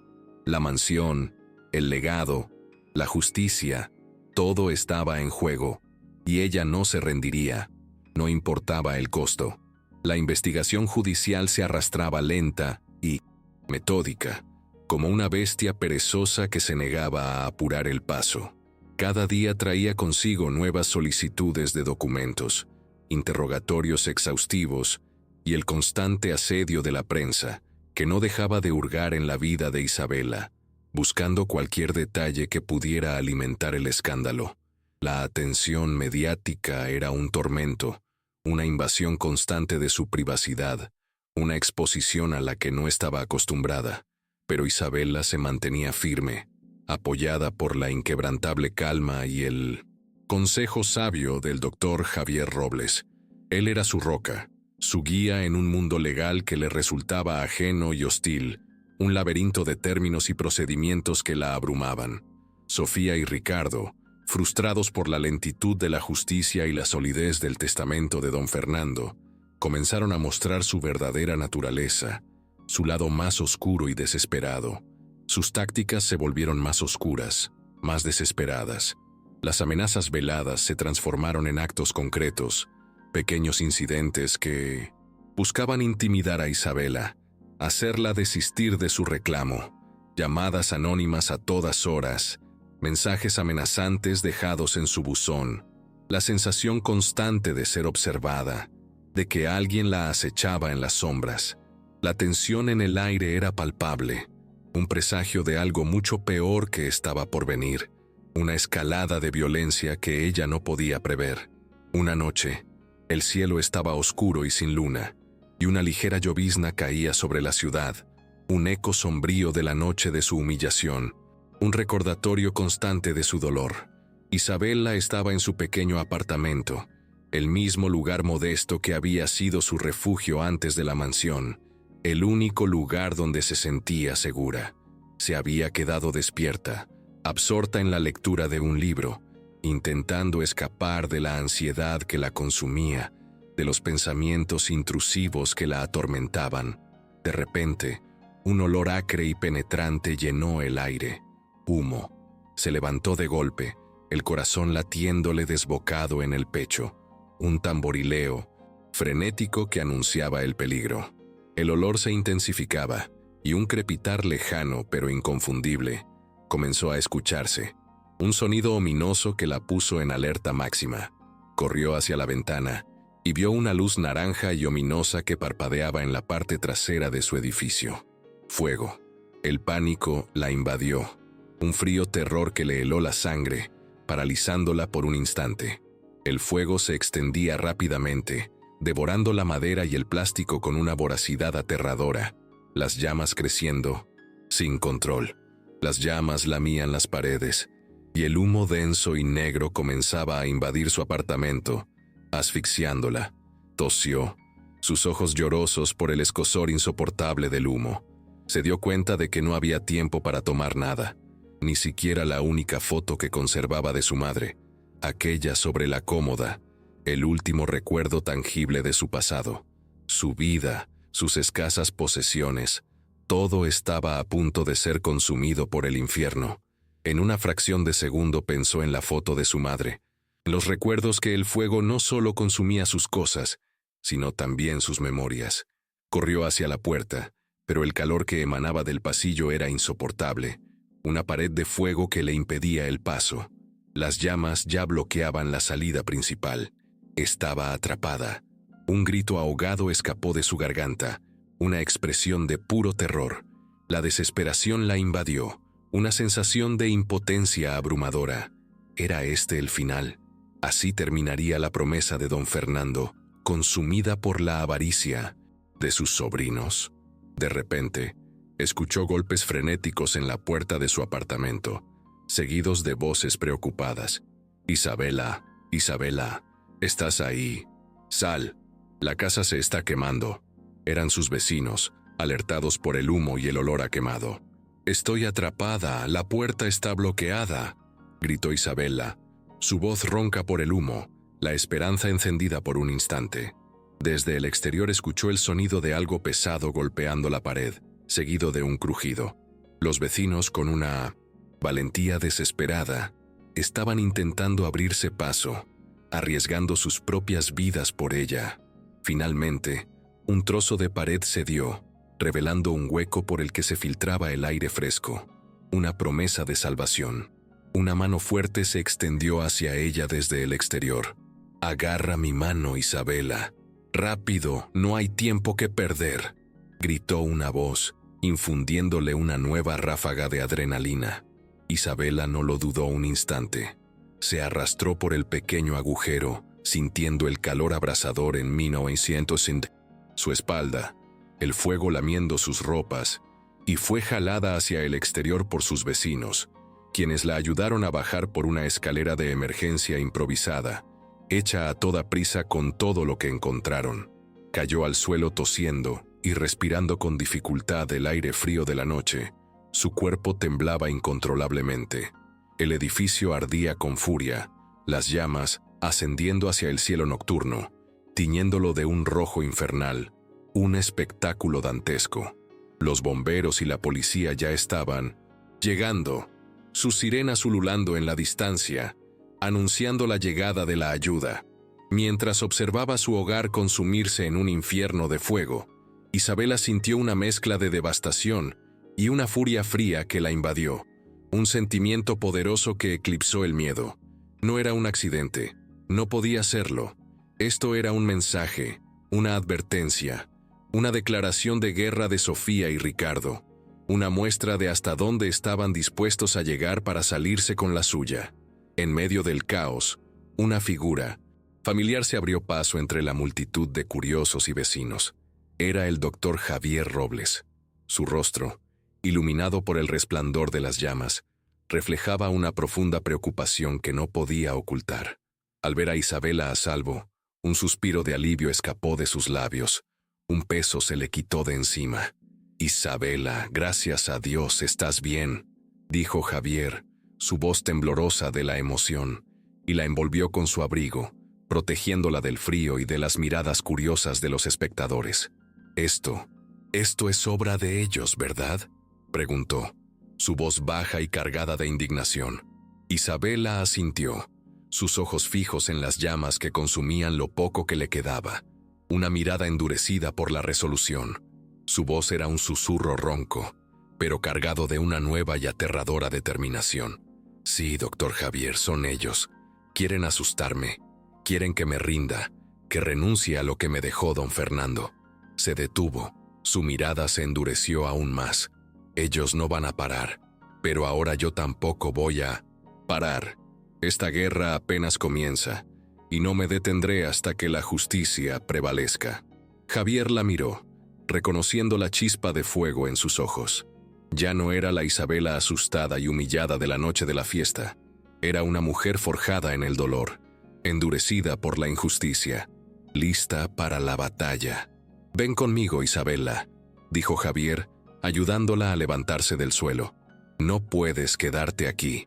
Tengo un lugar seguro para ti, un lugar donde nadie te encontrará y donde podremos planear nuestro próximo movimiento, cada paso de nuestra estrategia». Mientras se alejaban del infierno ardiente, Isabela sintió el frío de la noche calándole los huesos, pero también una extraña sensación de liberación, como si el fuego hubiera purificado sus miedos. Habían quemado su casa, sus posesiones, pero no su espíritu. Habían intentado destruirla, pero solo habían logrado encender en ella una llama aún más poderosa, una determinación inquebrantable. La guerra había escalado, y ella estaba lista para luchar, no solo por ella, sino por la memoria de don Fernando. Los días que siguieron al incendio fueron un torbellino de emociones y decisiones. Isabela se instaló en un pequeño apartamento discreto que el doctor Javier Robles le había proporcionado, un lugar seguro y anónimo, lejos del alcance de los hermanos del castillo y de la incesante curiosidad de la prensa, un refugio para preparar la contraofensiva. El shock inicial del incendio dio paso a una calma fría, una determinación férrea que la sorprendió incluso a ella misma. Ya no había espacio para la duda o el miedo paralizante. El fuego había purificado sus temores, dejando solo la voluntad de luchar, una convicción inquebrantable en su corazón. Javier, con su vasta experiencia y su red de contactos en el ámbito legal, movía los hilos con maestría, contrarrestando las artimañas de los abogados de Sofía y Ricardo, adelantándose a cada uno de sus movimientos. La investigación del incendio, aunque oficialmente causa desconocida, reforzó la convicción de ambos de que la familia del castillo no se detendría ante nada para conseguir lo que querían, que su avaricia no tenía límites. La amenaza era real, palpable, acechando en cada esquina. Una tarde, mientras Isabela revisaba algunos documentos legales con Javier, la puerta del apartamento se abrió con un suave golpe, interrumpiendo el silencio concentrado. Javier había concertado una reunión, pero no le había revelado la identidad del visitante, aumentando la intriga y la expectativa. Un hombre alto y delgado, de unos 40 años, con el cabello castaño desordenado y ojos cansados, pero honestos, entró en la sala. Su vestimenta era sencilla pero pulcra, y su aura, a pesar de la tensión del momento, transmitía una extraña sensación de integridad y bondad. Isabela, él es Mateo del Castillo, presentó Javier, su voz con un matiz de expectación, revelando la identidad del visitante. El sobrino de don Fernando. Isabela lo miró con sorpresa, la incredulidad dibujada en su rostro. Había oído hablar de Mateo, la oveja negra de la familia, el sobrino que don Fernando había desheredado años atrás por negarse a participar en los negocios turbios de Ricardo y Sofía, el único que había mantenido su moral intacta. Se decía que Mateo era el único de la familia que poseía una brújula moral, y por eso había sido exiliado, apartado de la fortuna y de las intrigas familiares. Mateo le ofreció a Isabela una sonrisa tímida, casi apologética, como si se disculpara por el apellido que llevaba. Sé que esto debe ser una sorpresa, señorita Navarro, y entiendo si no confía en mí, pero vine porque mi tío Fernando siempre fue un hombre justo, y lo que Sofía y Ricardo le están haciendo a usted y a su memoria es una abominación, una injusticia imperdonable. Isabela lo invitó a sentarse, la curiosidad superando cualquier recelo o desconfianza. La presencia de un del Castillo que no era hostil era en sí misma una anomalía, algo que no encajaba con la imagen que tenía de ellos. Mi tío me desheredó hace años, comenzó Mateo, su voz baja y reflexiva, cargada de melancolía, porque me negué a participar en sus manejos turbios. Él quería que yo fuera como ellos, que me uniera a su juego de corrupción, pero yo no pude. Vi la codicia en sus ojos desde hace mucho tiempo, y no solo por la herencia, sino por el poder, por el control absoluto. Hizo una pausa. Su mirada se endureció, revelando una profunda decepción. Sofía y Ricardo han estado intentando hacerse con el control de las empresas de mi tío desde hace años, mucho antes de que él enfermara, incluso antes de que usted llegara a la mansión. Isabela y Javier se miraron, la misma pregunta en sus ojos, la misma inquietud. ¿Qué quiere decir?, preguntó Javier, su tono de abogado incisivo, buscando la verdad detrás de las palabras. Mateo se inclinó hacia adelante, su voz bajando a un susurro conspirador, como si temiera ser escuchado por oídos indiscretos. Hace unos 5 años intentaron que mi tío firmara unos documentos que les darían el control total de sus activos, bajo la excusa de optimizar la gestión. Él se negó rotundamente. Sospechaba que algo no andaba bien, y tenía razón. Esos documentos eran una trampa, una estratagema para despojarlo de todo. Si los hubiera firmado, habrían vaciado sus cuentas, y lo habrían dejado en la ruina mientras él aún vivía, sin piedad alguna. Isabela sintió un escalofrío al escuchar la crueldad de Sofía y Ricardo, su falta de escrúpulos. Yo descubrí parte de su plan, continuó Mateo, porque Ricardo, en su arrogancia, me pidió ayuda con algunas falsificaciones. Me negué, por supuesto, no podía ensuciarme las manos, y fue entonces cuando mi tío me desheredó, no por lo que ellos creen, sino porque yo le advertí sobre ellos. Él no me creyó del todo entonces, o quizás no quiso creerlo, pero me apartó de la familia para protegerme, para que no fuera cómplice de sus fechorías. Me dijo que la verdad siempre sale a la luz y que algún día yo entendería su decisión. Sacó de su mochila un sobre manila abultado, gastado por el tiempo y el uso. Lo colocó sobre la mesa, un tesoro de secretos. Además, poco antes de morir, mi tío me envió una grabación personal. Me pedía que cuidara de usted si algo pasaba, que velara por su seguridad. En ese momento no entendí la urgencia, pero ahora, después de ver lo que son capaces de hacer, entiendo todo, cada una de sus palabras proféticas. Mateo hizo una pausa, su mirada fija en Isabela, una expresión de complicidad. No tengo pruebas definitivas de ese primer intento de robo porque lo hicieron con mucha astucia, con una maestría en el engaño, pero tengo esto: contratos falsificados que ellos usaron en otros negocios, registros bancarios sospechosos con transacciones dudosas, correspondencia que revela sus intenciones y su modus operandi. No es la prueba del intento de testamento, pero demuestra un patrón, demuestra su modus operandi, demuestra que son capaces de todo por dinero, sin límites ni moral, y creo que puede ayudarla a usted a demostrar que mi tío tenía motivos de sobra para desconfiar de ellos y para dejarle a usted su fortuna, para justificar su decisión. Isabela abrió el sobre con manos temblorosas, su corazón latiéndole desbocado por la emoción. Dentro había fotocopias de documentos, extractos bancarios con transferencias dudosas, correos electrónicos con lenguaje críptico pero revelador. Era una ventana al oscuro mundo, de la codicia de Sofía y Ricardo, una prueba irrefutable de su carácter implacable y sin escrúpulos. ¿Por qué hace esto, Mateo?, preguntó Isabela, su voz suave, pero cargada de una profunda curiosidad, intentando comprender los motivos de su inesperado aliado. ¿Por qué arriesgarse a enfrentarlos a su propia familia? Mateo la miró, sus ojos cansados, pero firmes. Porque mi tío confió en usted, señorita Navarro, y porque a pesar de todo, él era mi tío. Y la justicia es importante, más importante que cualquier lazo de sangre. No quiero que su memoria sea manchada por la avaricia de esos dos, por su deshonestidad. Hizo una pausa, su mirada llena de determinación. Además, sé que el incendio de su casa no fue un accidente.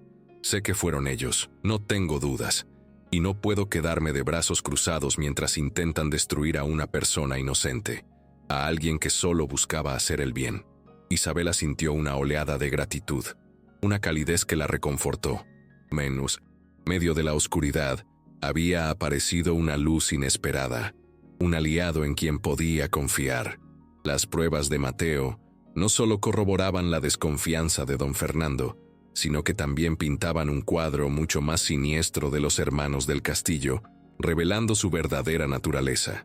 La batalla legal se había vuelto personal, y ahora Isabela tenía un arma secreta. La verdad, respaldada por pruebas irrefutables, estaba a punto de desatar una tormenta que ni Sofía ni Ricardo podrían controlar. La venganza de don Fernando, ejecutada a través de Isabela, estaba tomando una forma devastadora, una fuerza imparable. La revelación de Mateo del Castillo, con los documentos que exponían la sórdida índole de Sofía y Ricardo, arrojó una luz fría y cruda sobre la oscuridad que envolvía la herencia de don Fernando, disipando cualquier duda sobre la malicia de los hermanos.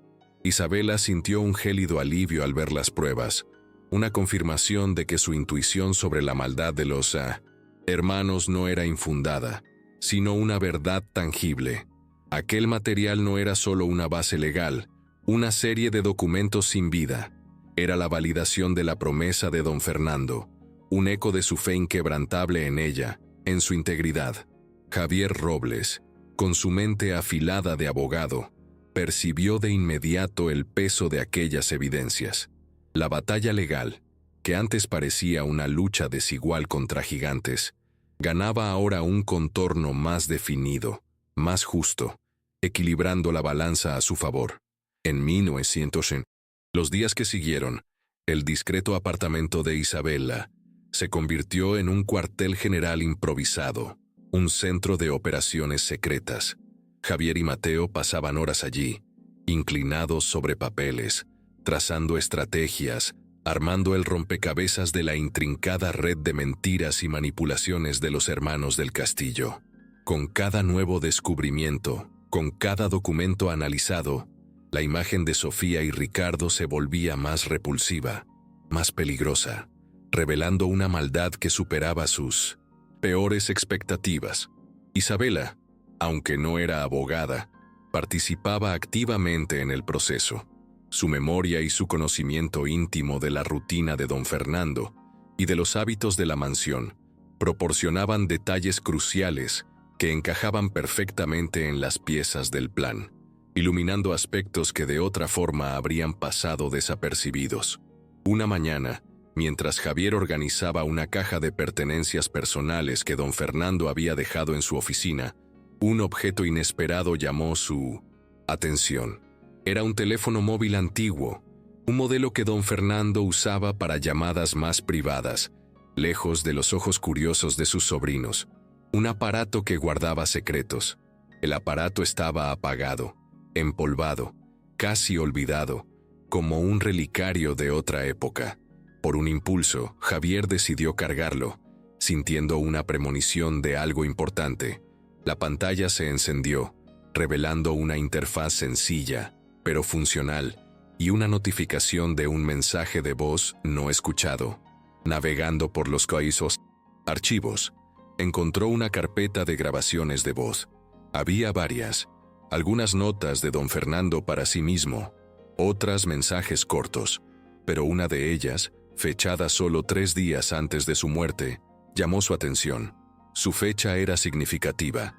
El destinatario era un número desconocido para Javier, pero que Mateo reconoció de inmediato. Era el suyo propio. Javier dudó por un momento, sintiendo el peso de la privacidad de don Fernando, la intrusión en sus últimos momentos, pero la urgencia de la situación y la promesa hecha a Isabela lo impulsaron a actuar, a dejar de lado sus reservas éticas por un bien mayor. Presionó el botón de play.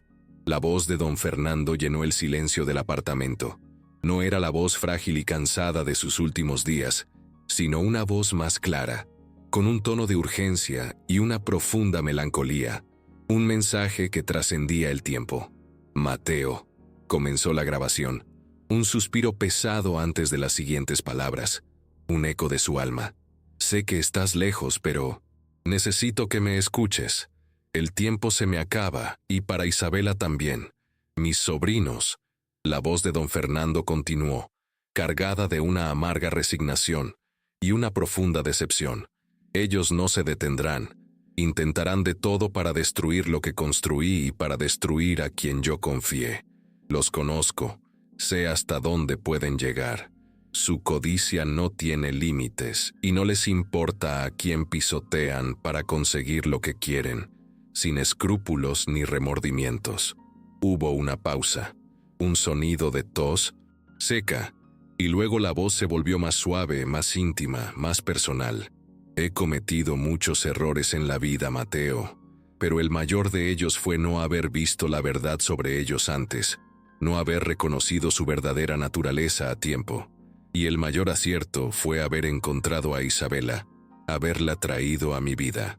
Las palabras de don Fernando eran un bálsamo para el alma de Isabela, pero también un dolor punzante, la confirmación de que él había sido consciente de todo. Él era consciente de todo, de cada peligro, de cada trampa que sus sobrinos le tendían. Ella, la voz prosiguió, y un calor casi paternal se infiltró en las palabras. Una profunda admiración. Ella es la única persona que entró en esta casa y no quiso nada de mí, ni dinero, ni poder. Solo me dio su presencia, la única que me dio cariño, atención, dignidad, la única que me vio como un ser humano, no como una fortuna a explotar. Ella es pura, Mateo, pura de corazón, y por eso le confié todo lo que tengo, mi legado, mi vida. Lágrimas silenciosas corrieron por el rostro de Isabela. Era la voz de su protector, de su amigo, de su benefactor. Él no la había olvidado ni siquiera en sus últimos momentos, sino que la había honrado con su última voluntad. Si me pasa algo, la voz de don Fernando se volvió más firme, más imperativa, una orden ineludible, y ellos intentan atacarla, intentan quitarle lo que es suyo por derecho, por mi voluntad. Cuida de Isabela. Ella es la única que merece esta casa. Ella es la única que la amará como yo la amé, con sinceridad y respeto. No permitas que la destruyan, Mateo. No permitas que su codicia venza a la justicia. Confío en ti para esto. La grabación terminó con un suave clic. dejando un silencio cargado de emoción en la sala, un eco de la voz de don Fernando. Isabela estaba llorando, con las manos cubriendo su rostro, conmovida hasta lo más profundo de su ser. No eran lágrimas de tristeza por la muerte de don Fernando, sino de una gratitud abrumadora y de un profundo dolor por su partida, por la pérdida de un amigo. Aquella grabación era la prueba definitiva, el testimonio más íntimo de su voluntad, una voz desde el más allá que la defendía.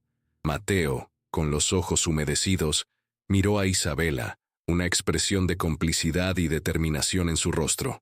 Él lo sabía, Isabela. Lo sabía todo y confió en ti y en mí para luchar por esto. No lo defraudaremos. Javier apagó el teléfono móvil, su expresión seria, pero con un brillo de triunfo en los ojos, una certeza de la victoria. Esta grabación, Isabela, es lo que faltaba. Es la voz de don Fernando, incuestionable, lúcida, defendiendo su decisión y defendiéndote a ti. Es la prueba irrefutable de su cordura y de la motivación para el testamento.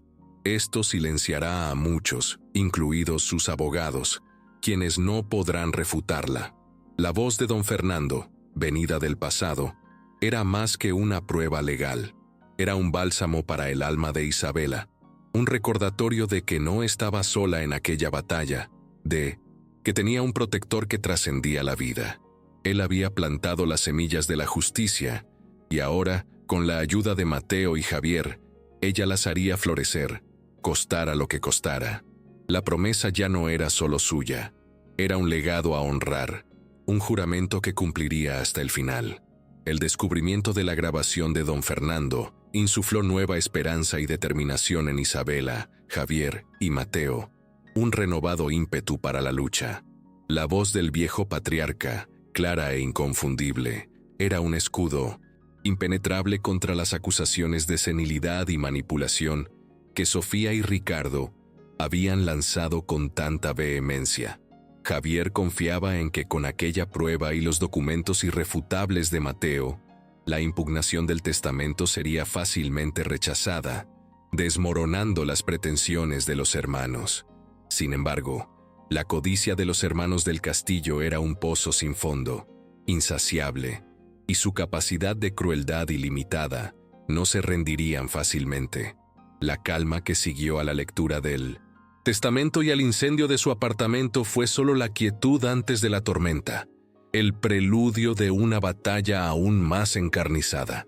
Sofía y Ricardo, sintiéndose acorralados por la solidez de las pruebas de Javier, decidieron cambiar de táctica, optando por una estrategia más desesperada y sucia. Si no podían ganar en el campo legal, destruirían la reputación de Isabela, mancharían su nombre con lodo, y si era posible la quitarían del camino de forma definitiva, eliminando cualquier obstáculo. La campaña de difamación comenzó de forma sutil, con rumores plantados en la prensa sensacionalista, insinuando que Isabela era una cazafortunas sin escrúpulos, una seductora que se había aprovechado de la fragilidad de un anciano, una oportunista. Pero la verdadera embestida vino de una fuente inesperada y calculada. Una mañana, mientras Isabela y Javier revisaban documentos en el apartamento, concentrados en su estrategia, sonó el timbre, un sonido que interrumpió la calma. Era la policía. Dos oficiales con rostros serios pidieron hablar con la señorita Navarro. El corazón de Isabela se aceleró, un tamborileo frenético en su pecho. Sintió un escalofrío, un presentimiento sombrío que la heló. «Señorita Isabela Navarro, estamos aquí para cumplir una orden de arresto», dijo uno de los policías, su voz formal y sin emoción, un veredicto. «Está siendo acusada de manipulación de ancianos y abuso de confianza, delitos graves». El mundo de Isabela se derrumbó en un instante. «¿Qué? Esto es un absurdo. Yo no hice nada, soy inocente». Su voz era un susurro de incredulidad, un grito ahogado. Javier intervino inmediatamente, su voz firme y autoritaria, una barrera protectora. «Esto es indignante. Mi cliente es inocente. ¿Cuáles son las pruebas? ¿Quién hizo esta denuncia?» El policía entregó un documento a Javier. La denuncia fue hecha por la señora Carmen Vargas, extrabajadora de la mansión del Alba. Ella alega que fue testigo de diversas situaciones en las que la señorita Navarro coaccionaba y manipulaba al señor Fernando del Castillo, ejerciendo una influencia indebida. Carmen Vargas. El nombre resonó en la mente de Isabela, un eco de un pasado problemático. Carmen era una extrabajadora de limpieza que había sido despedida por don Fernando hacía algunos meses por robo, un acto de deshonestidad que la había llenado de resentimiento. Ella guardaba un profundo rencor. Era obvio que Sofía y Ricardo la habían sobornado, utilizando su rencor para sus propios fines. La traición era un golpe doloroso, pero no sorprendente, pues ya se había acostumbrado a la crueldad de los hermanos. La escena se desarrolló rápidamente. Isabela fue esposada, sus manos temblando ligeramente, y llevada fuera del apartamento. Los flashes de las cámaras de los periodistas, que parecían haber sido avisados con antelación, explotaron frente a ella, cegándola. Reporteros gritaban preguntas, micrófonos eran empujados en su rostro. Una avalancha de intrusión. Señorita Navarro, ¿es cierto que usted manipuló al millonario? ¿Usted robó la herencia de la familia del Castillo? Responda. La humillación era pública, brutal, expuesta a la vista de todos. Isabela sintió las miradas de condena, las palabras venenosas que la golpeaban como piedras. El dolor de la injusticia era insoportable. La noticia del arresto de Isabela se extendió como un incendio, consumiendo los medios de comunicación y las redes sociales. La historia de la cuidadora humilde que heredó una fortuna ya era conocida, pero ahora con la acusación de crimen, la narrativa se volvió explosiva, una bomba que atraía la atención de todos. Sin embargo, para sorpresa de Sofía y Ricardo, la reacción del público no fue la que esperaban. La prensa, que inicialmente se inclinó hacia el lado sensacionalista, comenzó a investigar más a fondo, descubriendo los matices de la historia. La historia de Isabela, de su dedicación a don Fernando, de su vida sencilla y del incendio de su apartamento, comenzó a cobrar fuerza, ganando la simpatía de la gente. Personas comunes que se identificaban con la figura de la Cenicienta contra los villanos ricos comenzaron a manifestarse, exigiendo justicia. Las redes sociales se inundaron con mensajes de apoyo a Isabela. Pequeñas manifestaciones surgieron frente a la comisaría, exigiendo su liberación. La opinión pública, cansada de los privilegios y la arrogancia de los poderosos, encontró en Isabela un símbolo de resistencia, una voz para los oprimidos. La narrativa de los hermanos del Castillo, que la pintaban como una criminal, comenzó a desmoronarse bajo el peso de la simpatía popular. La gente veía el arresto de Isabela no como un acto de justicia, sino como otra maniobra desesperada de los ricos para aplastar a los débiles, un abuso de poder. En la mansión del Alba, Sofía observaba las noticias en su televisor de pantalla gigante con una copa de champán en la mano. Su rostro se contorsionó en una mueca de furia al ver los reportajes sobre el apoyo popular a Isabela, las imágenes de la gente manifestándose con un grito ahogado de rabia. Arrojó la copa contra la pared, haciéndola estallar en 1000 pedazos. «Idiotas, el pueblo estúpido la está defendiendo. No entienden nada», vociferó, su voz cargada de un odio visceral que no podía contener. Dentro de la celda fría y húmeda, Isabela sintió la desesperación instalarse, como una sombra que la envolvía. La soledad era abrumadora, el miedo a un futuro incierto, paralizante, pero en medio de la oscuridad, una pequeña llama de esperanza comenzó a brillar, un faro en la tempestad. Sabía que no estaba sola. La voz de don Fernando resonaba en su mente, y el recuerdo de la promesa a él era un faro, una guía inquebrantable. Además, las noticias que Javier traía sobre la revuelta pública, sobre el apoyo de personas que apenas la conocían, eran un bálsamo para su alma herida, una prueba de que la verdad estaba prevaleciendo. Sofía y Ricardo habían subestimado la fuerza de la verdad y el poder de la empatía. Al intentar destruir a Isabela, la habían transformado en una mártir, una heroína improbable en la lucha contra la injusticia, un símbolo de resistencia. La prisión, que debería ser su fin, se convirtió en el catalizador de un movimiento que ellos jamás podrían prever, una fuerza imparable. La batalla legal se había transformado en una guerra de narrativas, y el pueblo comenzaba a elegir su bando, inclinándose hacia el lado de la verdad y la justicia.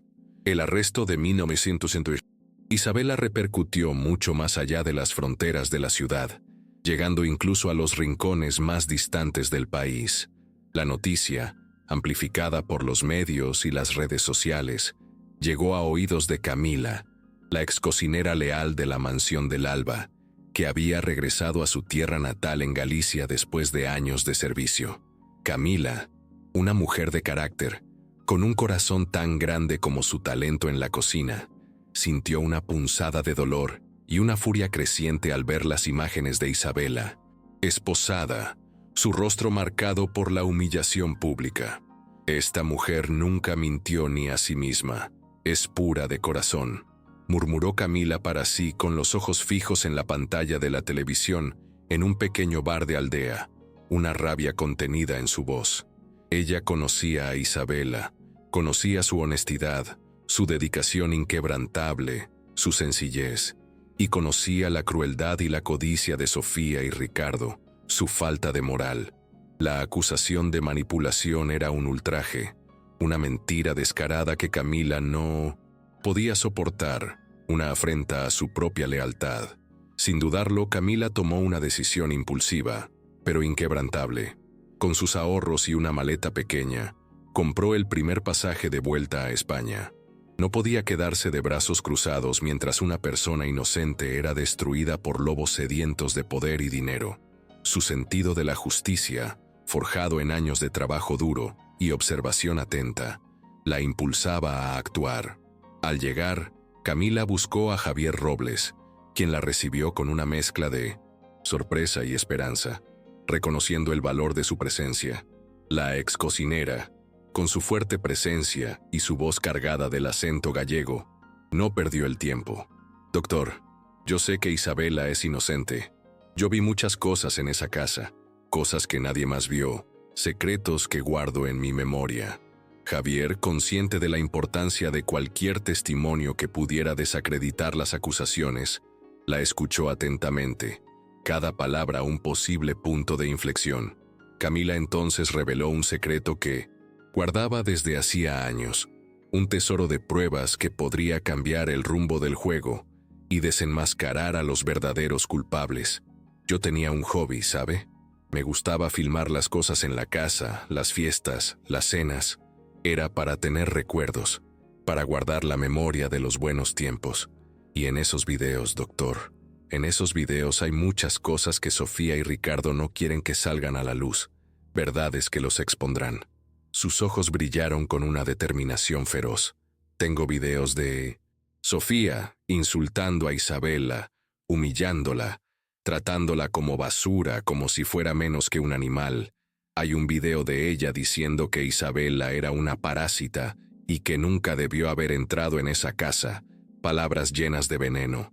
Y hay otros, doctor, que muestran cómo trataban a don Fernando con desdén, con impaciencia, con total desinterés por su bienestar. Ellos solo querían su dinero, su herencia. Isabela no. Isabela lo amaba de verdad, con un amor puro y desinteresado. Javier sintió un escalofrío. Aquellos videos no eran solo evidencias de maltrato, eran la prueba visual del carácter de Sofía y Ricardo, desmintiendo cualquier alegación de que Isabela era la manipuladora. Mostraban el desprecio de los sobrinos por su propio tío y por la cuidadora, validando la decisión de don Fernando de desheredarlos, una prueba irrefutable de su maldad. Con los videos en mano, Javier actuó rápidamente. Solicitó una audiencia de emergencia para la revisión del arresto de Isabela, consciente de la urgencia del momento. El tribunal estaba abarrotado de periodistas y partidarios de Isabela que se agolpaban en las galerías. La expectación en el aire era palpable. Cuando Camila fue llamada a declarar, un silencio tenso se apoderó de la sala. Expectante, se sentó en el estrado de los testigos, su postura erguida, su mirada firme, sin miedo. Los abogados de Sofía y Ricardo intentaron descalificarla, insinuando que era una extrabajadora resentida buscando venganza. Pero Camila no se intimidó. «Trabajé para el señor Fernando por más de 20 años», dijo Camila, su voz resonando con autoridad y convicción. «Vi a Isabela cuidarlo como si fuera de la familia, con cariño, con respeto, con una dedicación que nunca vi en nadie más. Y vi cómo lo trataban sus sobrinos, con desprecio, con impaciencia. Ellos solo aparecían para pedir dinero o para intentar controlar sus negocios, nunca por afecto». Acto seguido, Javier presentó los videos. Las imágenes proyectadas en una pantalla grande en la sala del tribunal eran impactantes, revelando la cruda verdad. Sofía, con el rostro contorsionado por la ira, gritaba a Isabela, profiriendo insultos y amenazas, su rostro una máscara de maldad. En otro video, Ricardo ignoraba a don Fernando mientras éste intentaba conversar, concentrado en su teléfono móvil, su mirada vacía y desinteresada. La frialdad y la crueldad de los hermanos quedaron expuestas para que todos las vieran, sin filtros, crudas y vergonzosas. Mientras las imágenes se proyectaban, los rostros de Sofía y Ricardo se transformaron. La arrogancia dio paso al pánico, el desprecio, a un miedo palpable que no pudieron ocultar ante la corte y las cámaras que los filmaban sin piedad. El público murmuraba indignado. Susurros de condena llenaron el aire. «Esta mujer nunca mintió ni a sí misma», repitió Camila señalando a Isabela, que observaba las imágenes con lágrimas en los ojos, una mezcla de dolor y vindicación, un alivio agridulce. «Ella es la persona más honesta que he conocido, y estos videos muestran quiénes son los verdaderos manipuladores aquí, los verdaderos villanos». El testimonio de Camila, sumado a la fuerza visual de los videos, fue un golpe devastador para la acusación, un jaque mate. La narrativa de Sofía y Ricardo se desmoronó por completo, hecha pedazos ante la evidencia irrefutable. La jueza, visiblemente impactada por las pruebas, no dudó.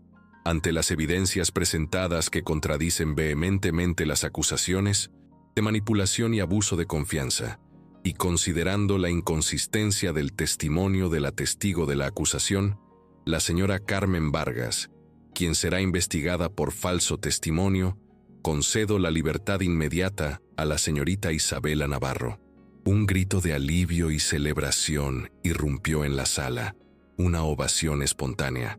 Isabela, con los ojos humedecidos, miró a Camila, quien le sonreía con ternura, su rostro irradiando bondad. La ex cocinera, con su lealtad inquebrantable, se había convertido en un ángel guardián, un faro de esperanza en su hora más oscura, una aliada inesperada. La justicia, aunque tardía, comenzaba a manifestarse. Isabela estaba libre, pero la batalla estaba lejos de terminar. La verdad apenas comenzaba a emerger, y con ella la promesa de un ajuste de cuentas definitivo, una venganza que no sería de odio, sino de justicia. La liberación de Isabela fue un triunfo no solo para ella, sino para la opinión pública que había abrazado su causa con fervor. Imagen de Isabela saliendo de la comisaría, apoyada por Javier y Camila, con los ojos humedecidos de alivio y gratitud, ocupó las primeras planas de los periódicos y dominó los noticieros. Una heroína. La narrativa había cambiado drásticamente. De supuesta criminal se había convertido en la víctima de una conspiración orquestada por los codiciosos hermanos del Castillo, unos villanos expuestos. La furia pública contra Sofía y Ricardo crecía cada día, alimentada por las revelaciones del juicio y por los impactantes videos de Camila. Pero Mateo del Castillo sabía que la victoria de Isabela en la esfera criminal era solo el primer paso. La verdadera justicia para don Fernando y el castigo para Sofía y Ricardo exigirían más que la descalificación de un testamento o una acusación de manipulación. Era necesario exponer la podredumbre que se escondía bajo la fachada de respetabilidad de los hermanos, la red de negocios ilícitos que habían construido durante años, a menudo usando el nombre y la reputación intachable de don Fernando como escudo para sus fechorías. Con la ayuda de Javier, Mateo reunió todas las pruebas que había recolectado a lo largo de los años, con una meticulosidad incansable. Documentos bancarios sospechosos, contratos con cláusulas ambiguas que ocultaban fraudes, registros de empresas fantasma inexistentes, correos electrónicos cifrados que revelaban transacciones oscuras y lavado de dinero. Tenía en sus manos el dossier completo de una década de fraudes, evasión fiscal y lavado de dinero, todo meticulosamente orquestado por Sofía y Ricardo para enriquecerse a expensas de la fortuna y la buena fe de su tío. La decisión de Mateo de exponer a su propia familia no fue fácil. Pesaba el nombre, la vergüenza de ver el apellido del Castillo arrastrado por el fango, por la deshonra, pero la memoria de don Fernando, la promesa a Isabela y el deseo inquebrantable de justicia eran más fuertes que cualquier lazo de sangre corrompido por la codicia. Convocó una rueda de prensa, un evento que prometía ser explosivo, un golpe final. Periodistas de todo el país se aglomeraron, ansiosos por más detalles de la saga de la herencia que había cautivado a la nación. Mateo, con una postura seria y una mirada determinada, subió al podio. A su lado, Javier, con una carpeta llena de documentos, listo para respaldar cada palabra.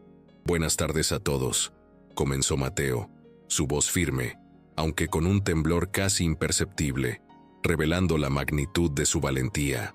«Estoy aquí hoy no solo como sobrino de don Fernando del Castillo, sino como alguien que ya no puede tolerar la injusticia y la corrupción que ha reinado en mi familia.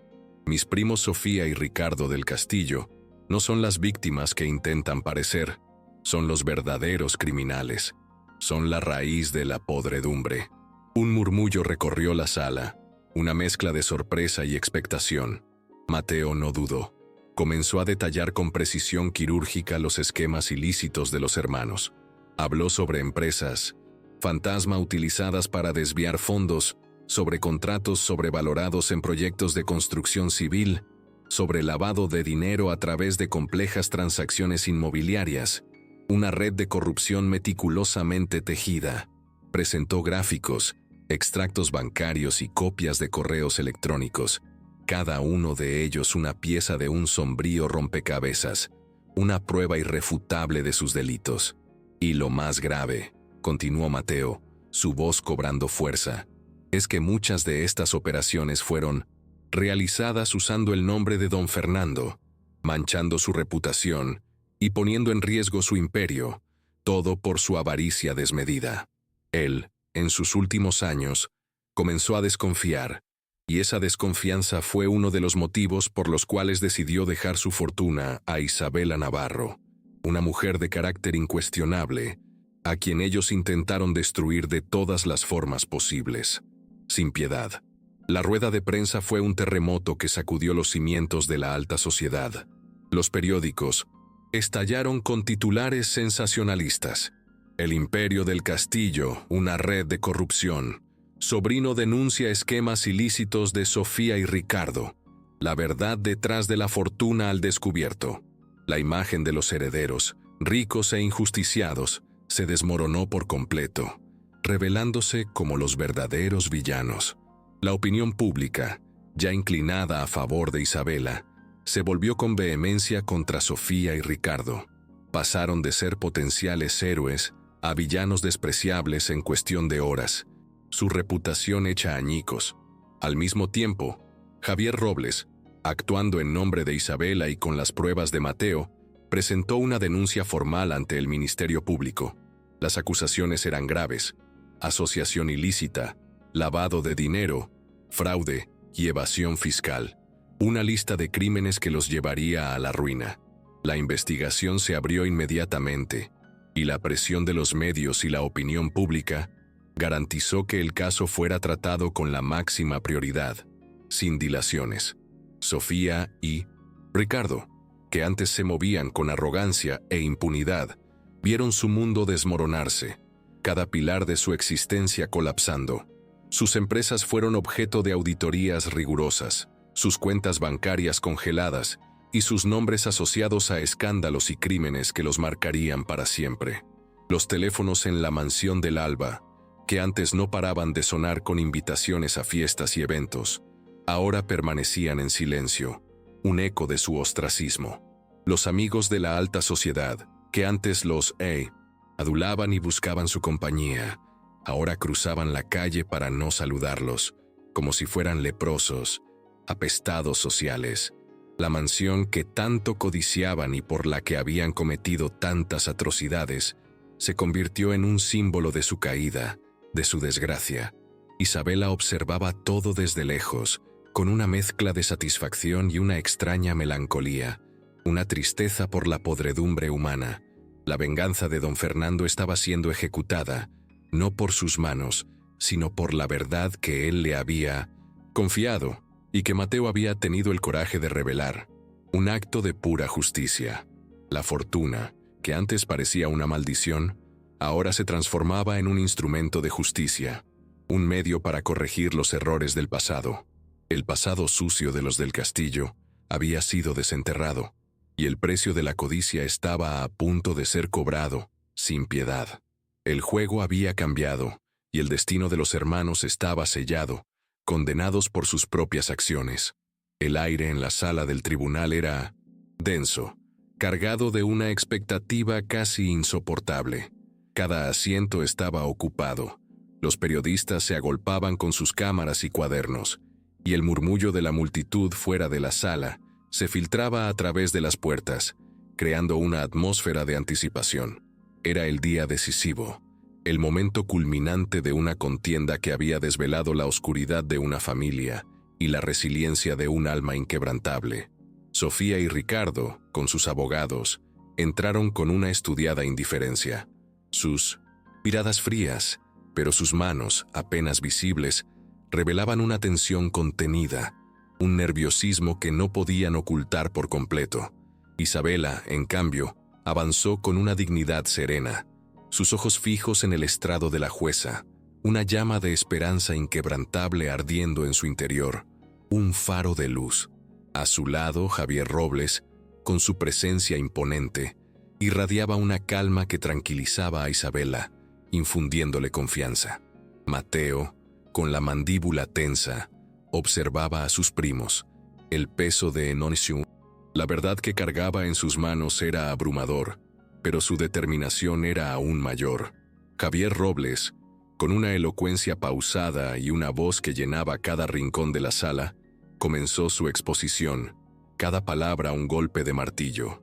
No dejó espacio para la duda ni para la interpretación errónea, cada punto claramente definido.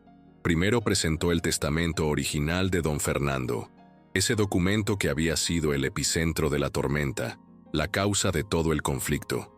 Lo desplegó con reverencia, destacando cada cláusula, cada deseo explícito del anciano, subrayando la lucidez y la firmeza con la que había sido redactado, sin ambigüedades.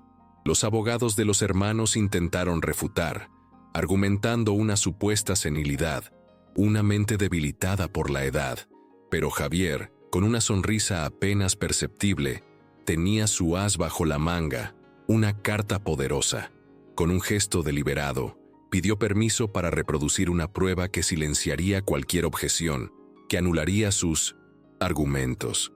La voz inconfundible de don Fernando del Castillo llenó la sala, clara y resonante, proveniente de la grabación recuperada de su teléfono móvil. Las palabras del patriarca, cargadas de un afecto paternal hacia Isabela y de una amarga desilusión hacia sus sobrinos, resonaron en el silencio sepulcral del tribunal, conmoviendo a todos los presentes. Don Fernando hablaba de la pureza de corazón de Isabela, de su lealtad incondicional, de su capacidad para traer luz a sus últimos días, un testimonio conmovedor. Y luego, con una tristeza palpable, describía la avaricia ilimitada de Sofía y Ricardo, su desinterés por su bienestar, su fría ambición que los había consumido.